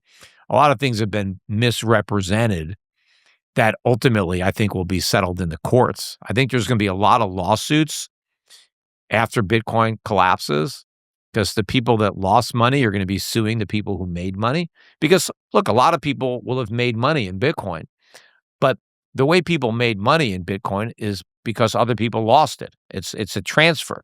The people are not creating any actual value. They're just taking the money from the people who bought it and who are going to be stuck holding the bag. So the people who made a lot of money are going to get sued by the people who lost a lot of money. Do you think capitalism is becoming less popular? It is, and that's because we have less capitalism. Capitalism gets a bad rap when it's infected with socialism. That's what the government does. They come into an economy and they screw it up with regulations and subsidies that distort capitalism, that create problems. And then they blame those problems on capitalism. And the solution is, well, we just need more government. And that just makes the problems even bigger, which is great for government because now they have something else to blame on capitalism. And so it always ends up that government gets bigger and bigger and we have less and less capitalism. But, when you have maximum capitalism, maximum freedom, you have the highest possible standard of living for the greatest number of people. And that's what we need. We need, free market capitalism. We need to limit the size of government to the greatest degree possible. Like, Donald Trump likes to talk about, the heyday of America. He's right. When he talks about what they call the Gilded Age, 1880s, 1890s, he says America was never as rich on a relative basis as we were back then. And that's a true statement. And we had more economic growth back then. But the government only spent about 2% of our GDP. Now it spends, more than 10 times that. So we were rich because government was tiny. Now, Trump says we were rich because we had tariffs. No, we were rich because the government was so tiny all we needed was tariffs. We didn't need an income tax. We didn't need a payroll tax. We didn't have any of this stuff. So we were rich when government was small. What do you think about a wealth tax? Yeah, And well, why is it gaining so much popularity? Well, because most people won't have to pay it. I mean, that's the problem with democracy, right? People are in favor of the taxes that they don't pay. So if you go to the public and say, hey, let's tax the billionaires, well, how many billionaires are there? 1,000, right? Almost everyone's going to say, yeah, let's tax them. But, that's the reason we have an income tax. People don't realize that. So, we didn't always have an income tax, right? We passed an amendment, or 16th Amendment, and 1913, we got an income tax. The reason we have an income tax is because the government said, hey, let's tax the rich.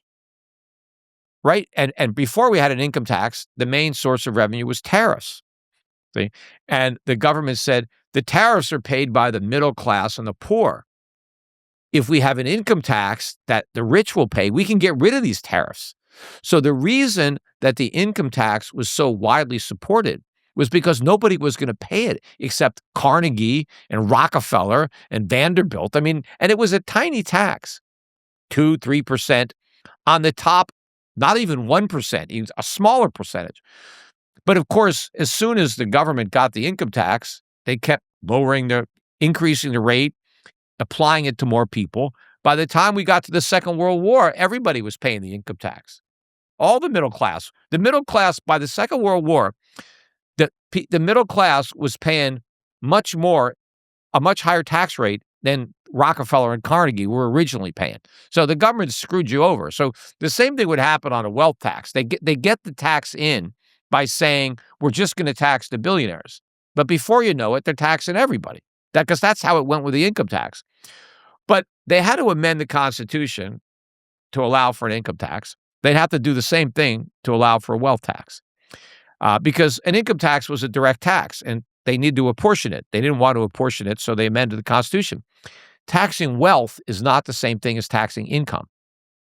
And taxing wealth is also a direct tax. You want to tax wealth? Well, you better amend the Constitution because you can't just levy a tax on wealth. Is there an ideal tax rate to pay? Well, for income taxes, I'd say the ideal rate is 0. I don't think I think that's a horrible way to tax. But who funds, let's just say, schools, police, roads, well, first of infrastructure? All, the federal government doesn't even get involved. It shouldn't even get involved in any of that stuff. That stuff is for local governments. So, military would be another one. Yeah, but we don't need as big a military as we have. I think we spend too much on the military. But yeah, the military is pretty much what the federal government is supposed to be spending money on. But just about everything else is supposed to be handled by state and local governments. And, that's where the schools should be paid for. Although I prefer private schools. I think private schools do a much better job of educating kids than government schools. They do it for a lot less money, and the quality is a lot better. Anything that the government does is going to be expensive and low quality. So that's why you want the government to do as little as possible. I don't know if you ever ride on private roads, but they're always nicer. They're in better shape than the government roads. Because we have to, there's nothing that's for free. See, people like it when government provides stuff because they don't think it costs anything. They think they're getting something for free. They're not. It's more expensive. Anything that you get from government is going to end up being more expensive than what you would get in a free market. Because when you're buying something in a free market, you're buying something from a guy who's trying to make a profit and who faces competition. And so he is motivated to give you a good deal. He's working his ass off to earn your business, to provide you with what you need in its highest quality and at the lowest possible cost. But when government provides you with something, they couldn't care less whether you like it or not. You're stuck with it. There's no profit motive. They don't give a damn. They're not going to be efficient. And so you never get good stuff when you get it from government. People just haven't learned that lesson. So whatever it is, food or clothing or shelter or education, healthcare, all of this will be better, more readily available, and less expensive if we allow the free market to provide it. Anytime we assign a function to government, we're going to settle for lower quality and higher cost. Would you ever want to run for office of some sort to try to make a positive impact, or is it just a lost cause? Well, I tried once. I ran for Senate in Connecticut, but would you ever do that again? Probably not. I mean, it was a waste of money. I wasted my own money. How much did you spend? Myself, a little over $1 million, but I raised a couple of million from donors. Yeah. So that was a waste, right? What was the main thing you campaigned on? My main issue was going to be I wanted to, be the filibuster to stop the debt. I didn't want the debt ceiling to go up. I wanted to stop raising the debt ceiling to force the government to cut spending. So it was more about I wanted to stop the spending, get the budget balanced.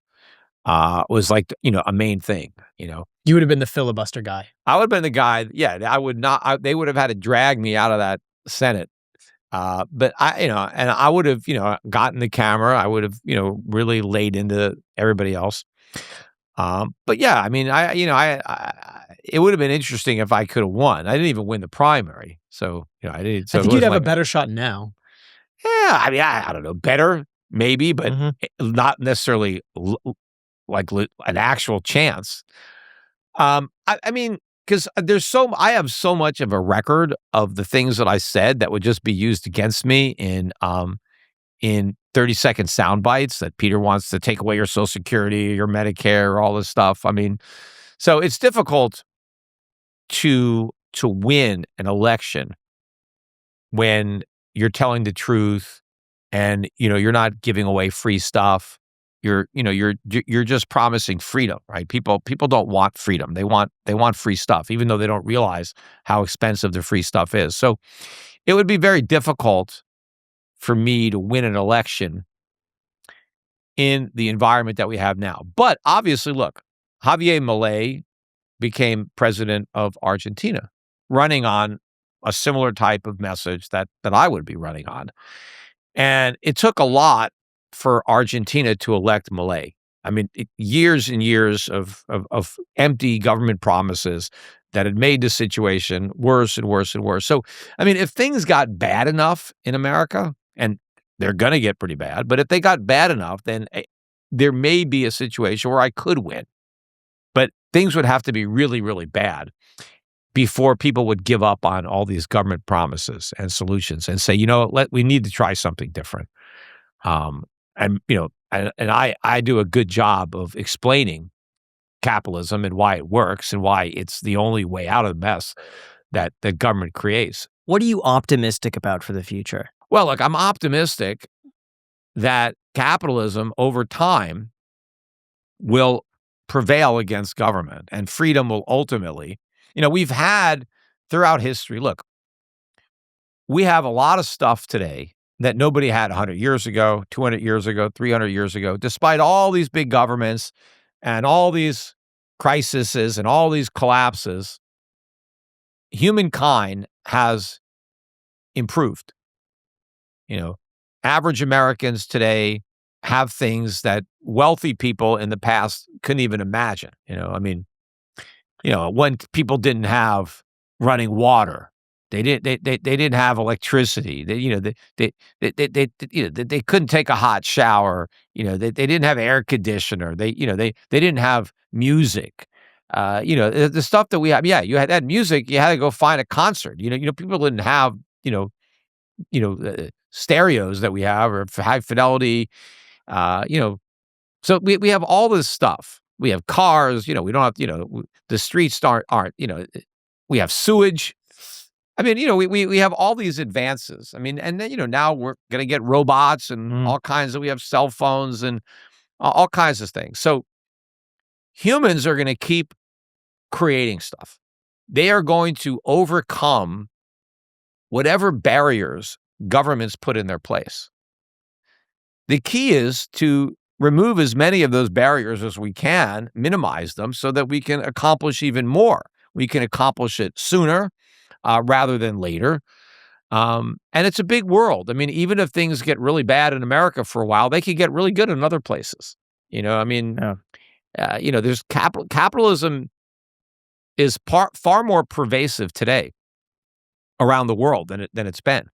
even though not many places have pure capitalism like America was, and even America wasn't completely pure, but we were very close in the time period that the president speaks about. Which country has the most capitalism right now? You got probably look like a Singapore, even though they have, even in Hong Kong, which is part of China. But there's even a lot of capitalism in mainland China in certain areas of the economy. There's a lot of freedom. There's a lot of entrepreneurship going on, more so than there is here. But I think even the countries that had a lot of socialism, like Norway, Sweden, the pendulum is swinging in the other direction. They've been lowering their taxes, getting rid of capital gains, getting rid of the estate tax. They've been moving in the other direction because they saw the harm that they were creating with the welfare states that they had built up. But the reason countries like Sweden were rich enough to afford a welfare state was because they were capitalist first. If you're socialist first, you never go anywhere. You're just, you're trapped in poverty. But, people are always envious and resentful. One of the things about capitalism is it doesn't produce equal results. There are some people that are going to be a lot richer than other people, and they deserve to be richer. They did more, they produced more, they contributed more, and so they made more. But there are always people that resent that, and politicians feed off of that envy. Hey, this guy is rich. That's not fair. Let's take some of his money. You need all this stuff. Why should this guy? And they end up killing the goose that lays the golden egg. Like, people are always, I don't want somebody to get rich. They talk about like healthcare. Why should somebody get rich off of people being sick? Well, you know what? I'm totally happy. I want the guy that cures cancer to get really, really rich because then I won't have to die of cancer. Don't we want somebody to think, hey, if I can cure cancer, I'm going to be rich? I want a lot of people thinking I can get rich if I can cure cancer because that's the best way to get it cured. Have smart people trying to get rich. And you can't resent the fact that the guy that cured it got rich because if he couldn't get rich, he wouldn't have cured it. Right? People are motivated by self-interest. But there's nothing wrong with that because if you pursue your self-interest, then you're pursuing everybody's self-interest because everybody benefits from what you create, from what you invent. That's the reason you can get rich. You can only get rich if you come up with something that a lot of people want and that they're willing to buy. So you're rewarded in proportion to how much you've helped people. Now, yes, you can also get rich. You can be a criminal. You can steal money, but that's different, right? But if you're going to get rich in business, honestly, then you're being rewarded for the contributions that you make. And there are a lot of people that don't make a lot of contributions. They don't start businesses. They don't invent anything. They don't do anything. So why should they be rich, right? But the politicians pander to those people. Oh, you should have this. You're entitled to this. You're entitled to that. Nobody is entitled to anything. You're entitled to freedom. You're entitled to be left alone, but you're not entitled to take things from other people. And you're not entitled to elect people who will steal for you, right? If it's wrong to steal, if it's wrong for me to steal your money, it's also wrong for me to vote for somebody to steal your money and give it to me. It's the same dynamic. It's just as morally wrong. When you're saying that, I could just imagine like an American flag flapping behind you. Some eagle. An eagle like soars over. Well, that's what built America. Like pro-American music playing, it's swelling. And that was a powerful message because all four of my grandparents came to this country to be free. They didn't come because they wanted welfare or food stamps or housing supports because none of that stuff existed. They came because America was where they could be left alone, where the government was not in their way, right? The government didn't give them anything other than freedom. They knew that if they came here and they worked hard, that they could succeed. That was the American dream. The American dream was not owning a home. Some realtors made that crap up. The American dream was that anybody, no matter how, meager they started, no matter where they came from, no matter who their parents were, anybody could be rich. Anybody could make it in America. You didn't have to have connections. You didn't have to know the right people. You didn't have to be born to nobility or with a silver spoon in your mouth. You could go from the mailroom to the boardroom in America. You could go as high as your own ambition and hard work could take you. Right? That's the kind of country that I want to live in, not a country where everybody's trying to get free stuff from the government. Everybody's looking for, handouts. And, even Kennedy, I mean, he didn't, he wasn't the greatest example, but he said, ask not what your country can do for you, but what you could do for your country. But today, everybody's asking, what can my country do? I mean, look at Mandami. How does he get mayor of New York? Free groceries, free free buses, free housing, right? All about what is the government going to give me? Well, the government doesn't have anything. People don't understand. Government has nothing that they don't take. So when you're asking the government to give you something, you're asking the government to take it away from somebody else. Are you ever afraid that maybe you might be wrong and that the dollar stays strong, Bitcoin goes to 500,000, AI fixes the economy, and gold stagnates? Well, what would that mean? Of all those things, I say the only thing that possibly could happen is AI.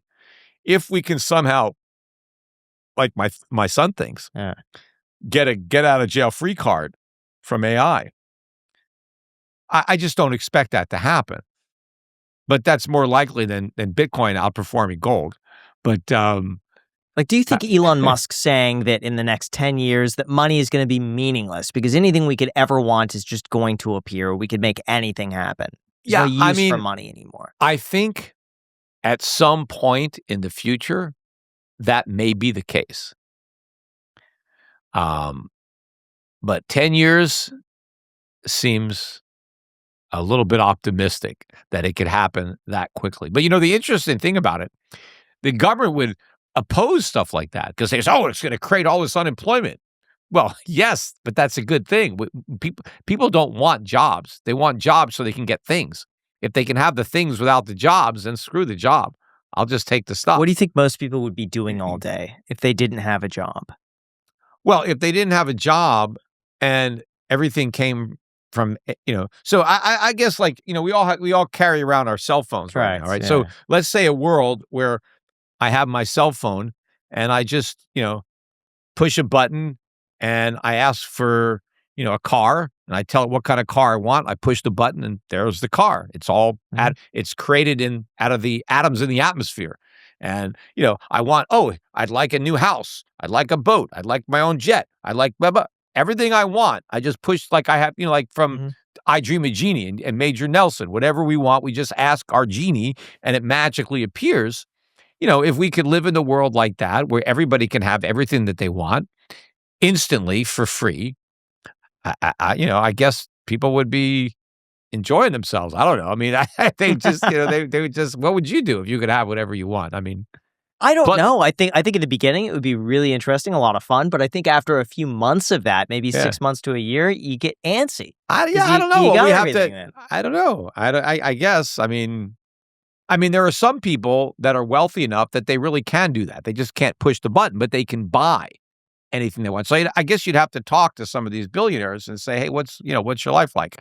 Because in theory, that's what everybody's life would be like. Because nobody would be limited by their resources. If you've got $100 billion, right, you pretty much can get whatever you want.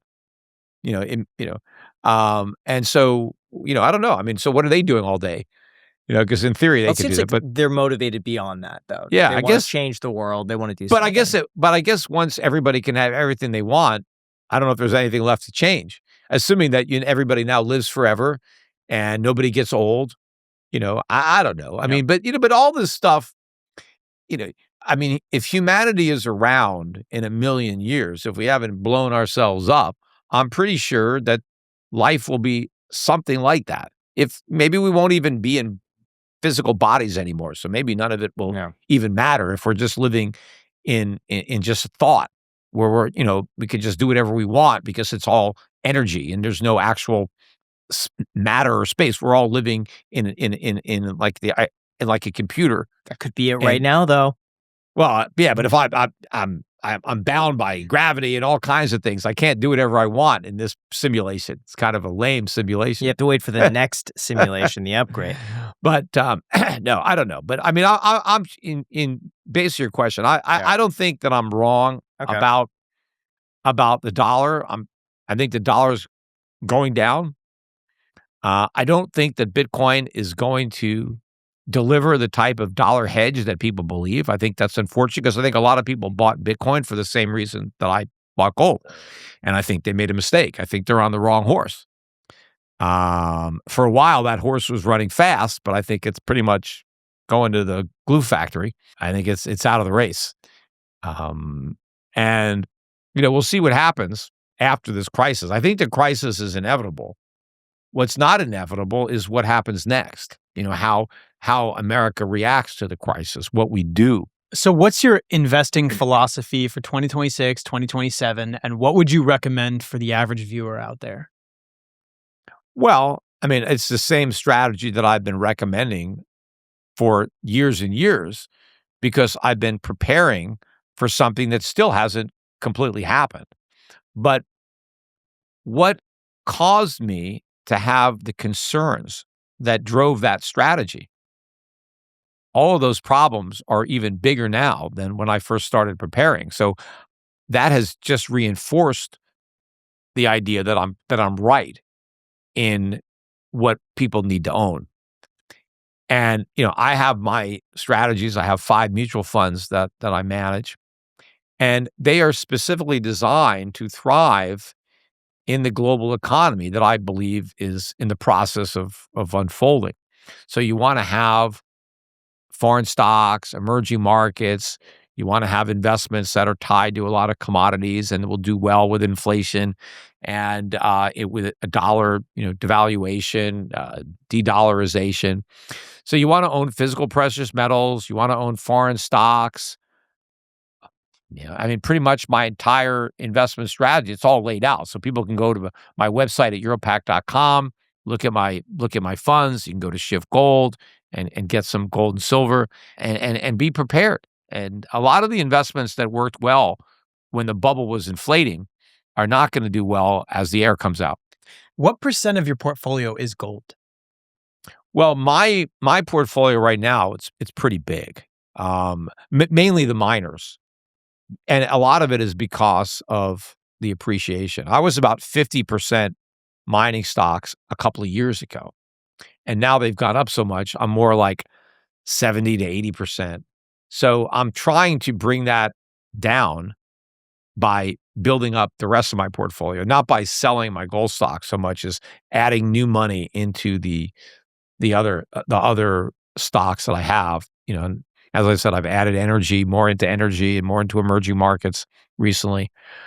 But I made a big bet on these gold and silver stocks, and I didn't even think I would have so much. But the thing is, it took so long. I had so many opportunities to buy the dips. They kept crushing these stocks. The most recent one was after Trump was elected. We had a big drop in gold stocks, so I bought more.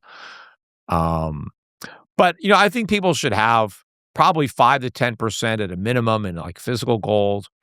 And then they should have maybe another 10, 20, 25%, I think, still in mining stocks because I think they're still that cheap. I think there's so much potential there.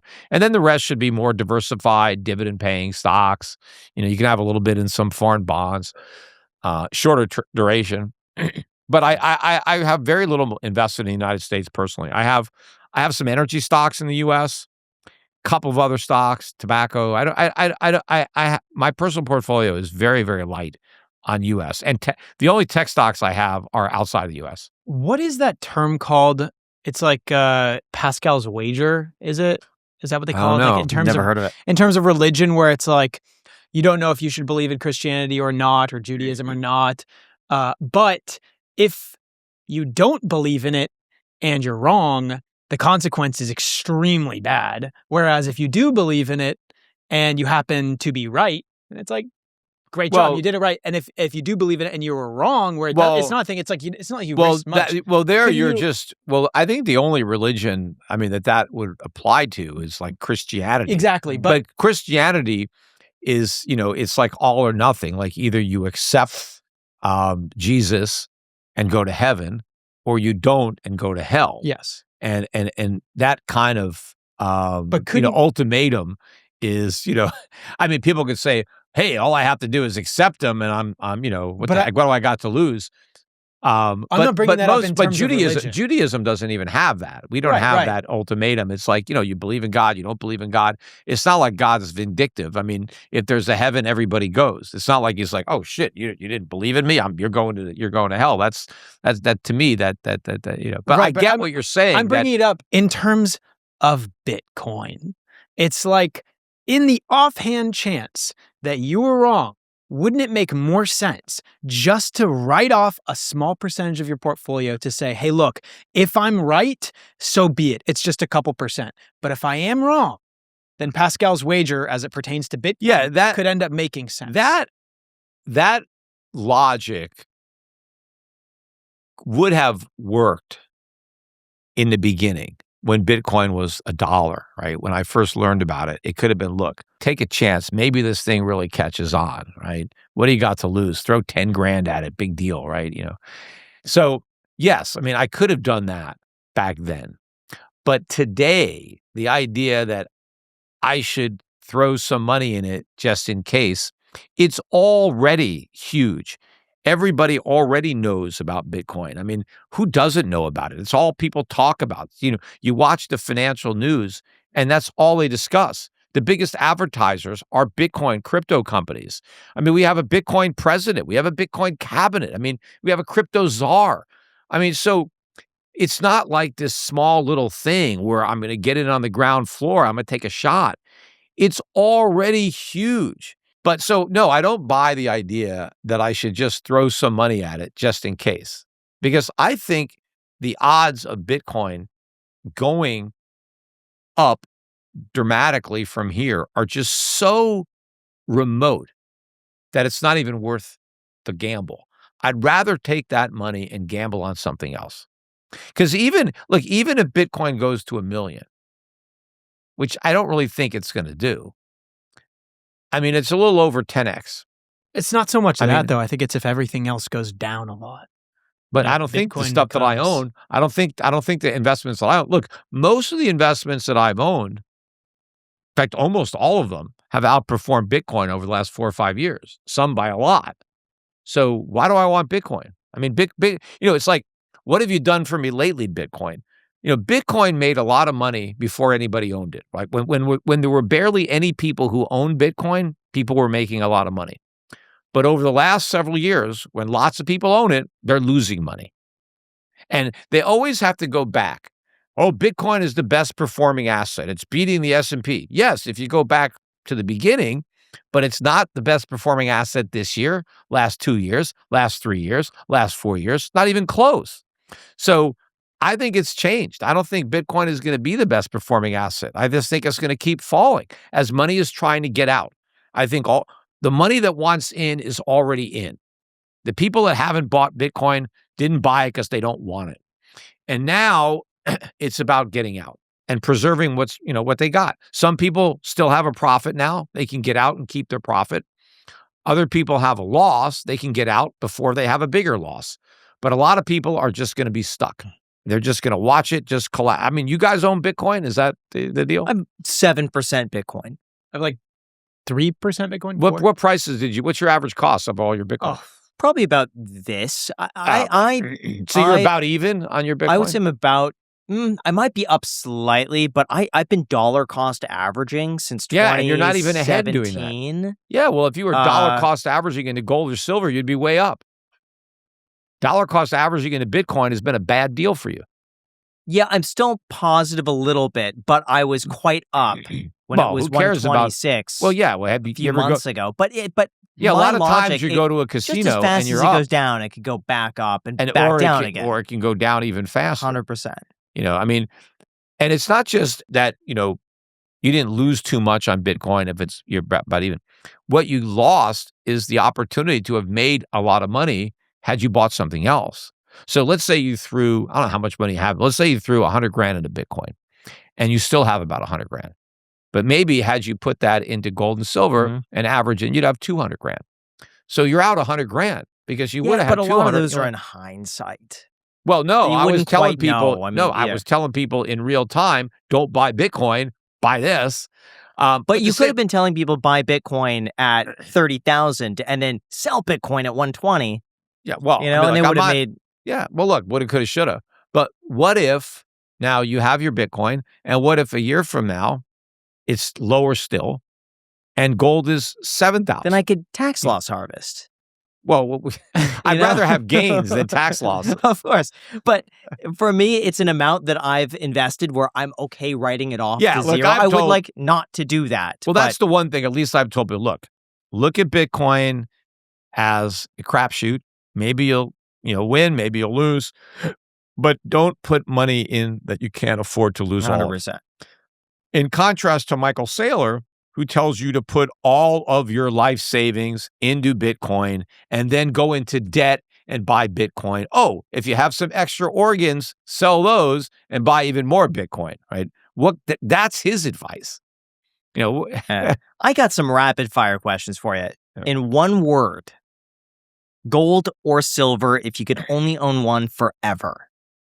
Oh, well, I mean, silver will generally outperform gold in bull markets, but over time, you're probably safer with gold.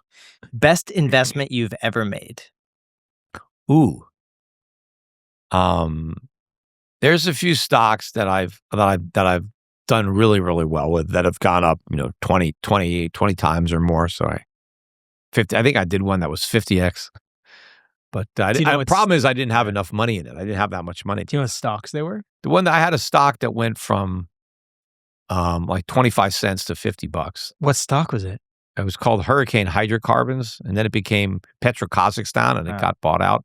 But I think my biggest gainer right now that I still own unrealized, I just didn't put enough money in it, is a company called Delta Electronics. I think I invested $29,000 and it's worth almost $2 million. Wow. But that's just one. Yeah. I didn't put much money. I never bought any more of it. I bought it years ago. But I have a number of stocks. I had one that I put $250 in that's worth about $4 million. So I had put more. It wasn't as good. It was a nice kick from that little, and that was only 5 years ago. So there are stocks that go up.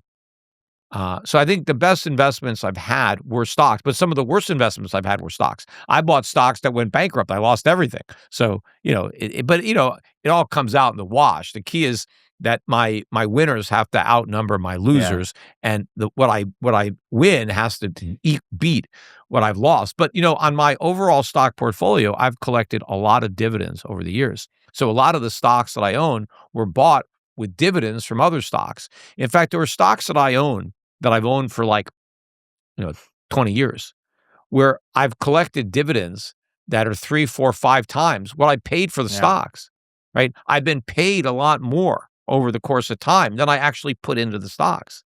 So that's the beauty of owning real companies that are businesses that pay dividends, because you earn from dividends. And then what I do with those dividends, is I invest them in other things. So I get to compound my dividends by buying more stocks that now pay more dividends. Well, I didn't hear anything that is 150x or higher. Well, no, I did actually get 150x, put $100 into Dogecoin, got out 15,000. I've never been involved. Bought the watch, actually. The Dogelex is what we call it. I've never been involved in crypto.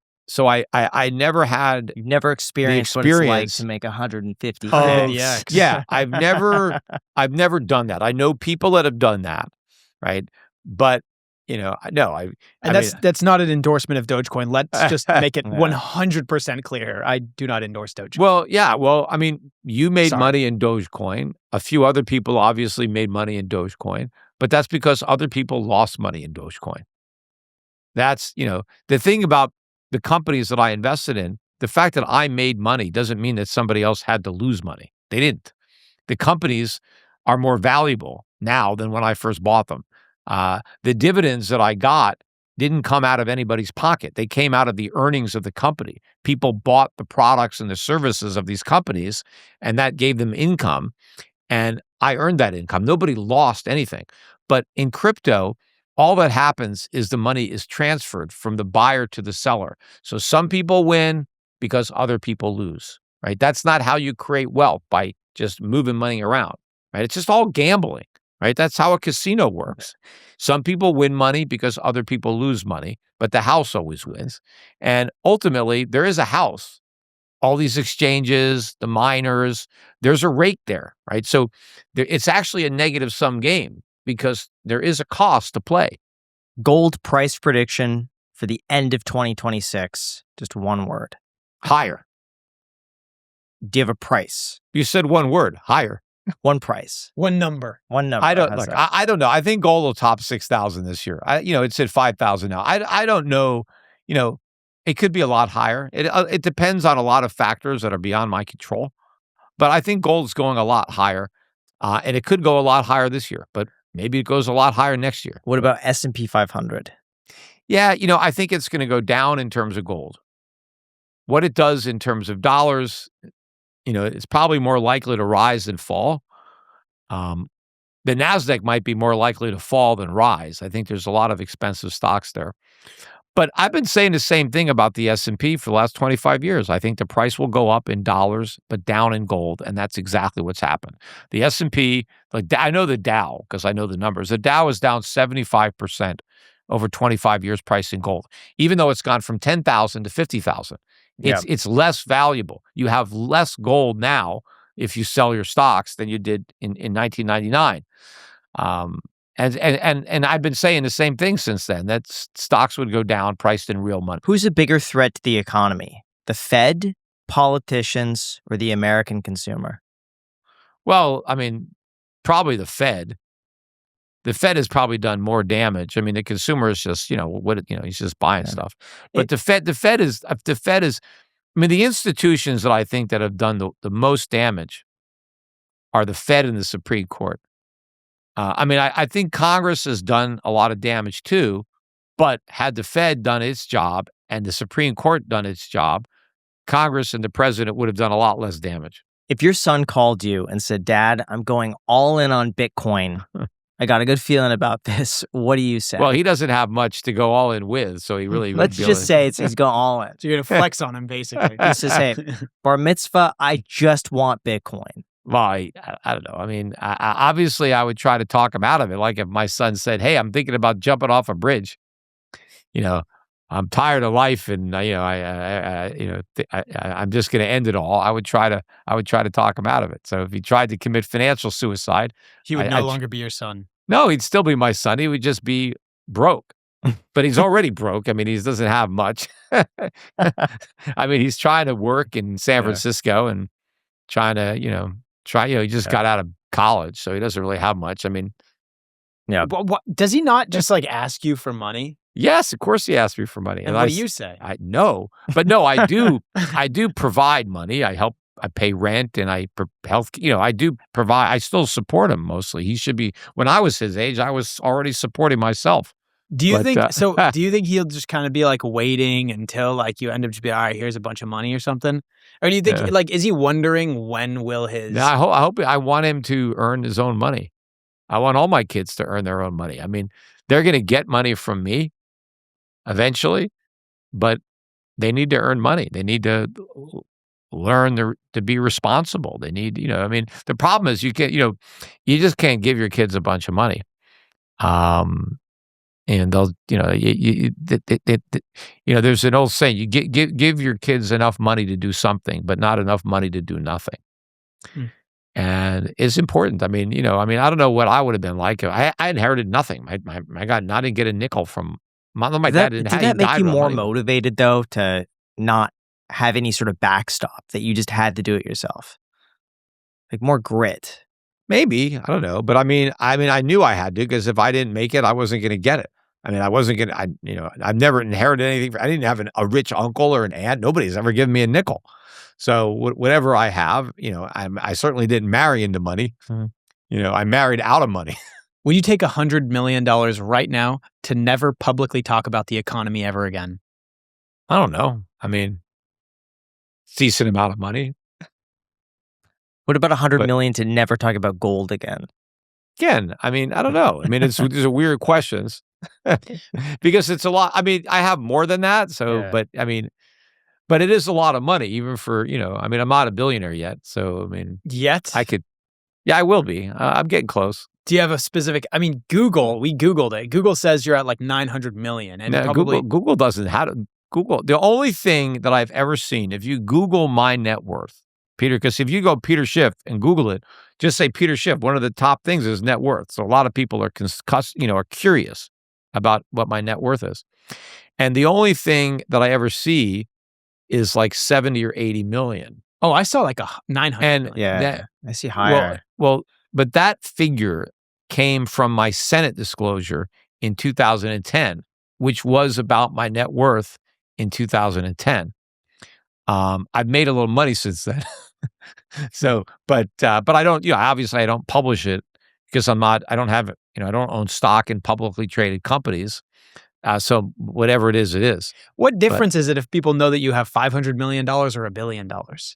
I don't know. It's just none of anybody's business exactly how my kids don't even know how much I have. But I mean, but all I said is I'm not a billionaire, but I think I will be. But, it just all depends on if I'm right on the markets, right? If the market's completely reversed right now, then I probably won't be. But if the markets do what I think they're going to do, if the dollar continues to fall for the next few years, if foreign stocks continue to outperform U.S. stocks the way they did last year, mining stocks, then I think in a few years I'll get there. What's a one-sentence tip that every single viewer watching right now should follow to become rich? Work hard, believe in yourself, you just, don't let people tell you can't do something. Stick to things, you gotta, you gotta be all in. I used to work, from the minute I got up till I went to sleep, and there was no weekend. I mean, a weekend was just a more opportunity to work. When you're just getting started, if you're trying to run a business, and people, don't appreciate how hard entrepreneurs work. People just take for granted, oh, they've always been rich. They've had people, they worked their ass off, in the beginning. Do you ever wish you took it easier? No, I mean, not really. I mean, I could take it easier now. People say, hey, you got to stop and smell the roses. And I think I smelled a few along the way. But I think I made a lot of difference. I mean, I hear from people every day how much I've influenced them over the years. How many people would be socialists but for me, and I got them young and I got them to understand capitalism. And, so I've made a big difference in the lives of a lot of people, much more so than, your typical stockbroker, right? Who's, so, and that's satisfying and that's one of the reasons that I keep doing what I'm doing, because I know that I continue to impact people. And I know that, I go to these events, like I go to the crypto events. Nobody poses for more selfies than me, right? People, even though I'm the one guy there that doesn't like Bitcoin, all those Bitcoiners want to get their photo taken with me because I influence them, because, they respect me, even though I don't like their shitcoin. But all the Bitcoin promoters, they're not, people, they're walking right by them to come up to me, because, I've meant something in their lives. And, so that, I mean, it's hard to, put a value on that, because a lot of that, I mean, I just, I don't get paid for that. I just do that. But yeah, but it did get back to your question. People just, just have to be motivated and work and don't be lazy. And, an important thing though is if you're going to go into business, you're going to do something, try to enjoy what you're doing, because it'll be a lot easier to work hard if you enjoy it. So, you got to figure out what you're good at and what you like. And if they're the same things, then you're lucky. That's what Logan said. But the exact same thing. Yep. So you're the exact same as Logan Paul. Guys, you heard it here first. Well, I'm Peter sure. Schiff is the exact same thing as Logan Paul. Maybe I and said that. coincidentally, neither of you guys own Bitcoin. Maybe I said this is that. true. Logan Maybe doesn't I have any said that crypto. on impulsive, and then he repeated it. But Very well look, That could have been it too. Yeah. but I definitely can tell that Logan enjoys what he does, Mhm. and he's makes a lot of money doing it. And he's made a lot more money at his age than I did. I mean, when I was Logan's age, and his brother now, Jake has made more money than the Logan. But I mean, I didn't even make my first million until I was over 30 to get $1 million. I mean, these guys have made a ton of money. I don't even know if any of them are 30. I don't think they are. They're Logan just turned 30. He just turned 30? Yeah. Yeah. So these guys have had incredible success at a very young age. And I think it's great. I mean, I think they're great kids, and they earn their money because people are entertained by what they do. People give them money. People voluntarily buy shit that they're selling, right? They're not stealing the money. People out, but they get a lot of people that enjoy what they're doing, and they're willing to pay a little bit of money, and you make a little money from a lot of people, turns into quite a bit of money. Yeah. Well, Peter, thank you so much for coming on the Iced Coffee Hour. What a timely episode, too. Yeah, I know. Thank you guys so much for watching. We're out here in Puerto Rico. Flew all the way over here, Las Vegas to Austin for a few episodes, Austin to Atlanta to Puerto Rico. And tomorrow we're flying all the way back. Yep. And we're doing this for you guys. And we are so endlessly grateful that you guys tune in every Sunday and sometimes on a Wednesday for a midweek episode to listen to us yap. That's why you got to subscribe, hit the like button, and we'll link to all your information down below in the description, including your Twitter, by the way, which I really appreciate. I get your tweets all the time. And I compose those myself. Yeah. It's not an AI bot. Literally, as we walked in here, I kind of you can see. I looked at your laptop. You're You had maximum, what do you call that? Lookage. You were zoomed in. Like 700%. So all you could see was your text box. Well, I'm 60, almost 63, right? I can't read it if it's really small. I wonder if that's how Trump tweets. Like he's maximum font size on his one word phone. at a time. Guys, thank you so much for watching. He does that fast. But how long are you guys staying in Puerto Rico? We're leaving tomorrow morning. Oh, okay. Well, yeah. All right. Well, thanks for stopping by. Thank you. And hopefully your audience will check out my podcast. I'm 100%. doing one later today. Hopefully I have the voice. I'm doing my own podcast. Really? It's 8 p.m. Right. Yeah. Oh, well, I'm going to do it at 9. Dinner. So I have to eat, and then I have to do my own podcast. You're busy. And I got to figure out what I'm going to say. Although I usually don't know what I'm going to say until I start saying it. I kind of like talk until, talk for now. So that's Peter Schiff Show. So awesome. Thank you guys. Check out Peter Schiff Show. Thank you guys for watching so much. Till next time. By the way, if you enjoyed this episode, we just posted our next one early for members. So if you click the join button, you could literally begin watching our next episode right now. Really hope you enjoy it.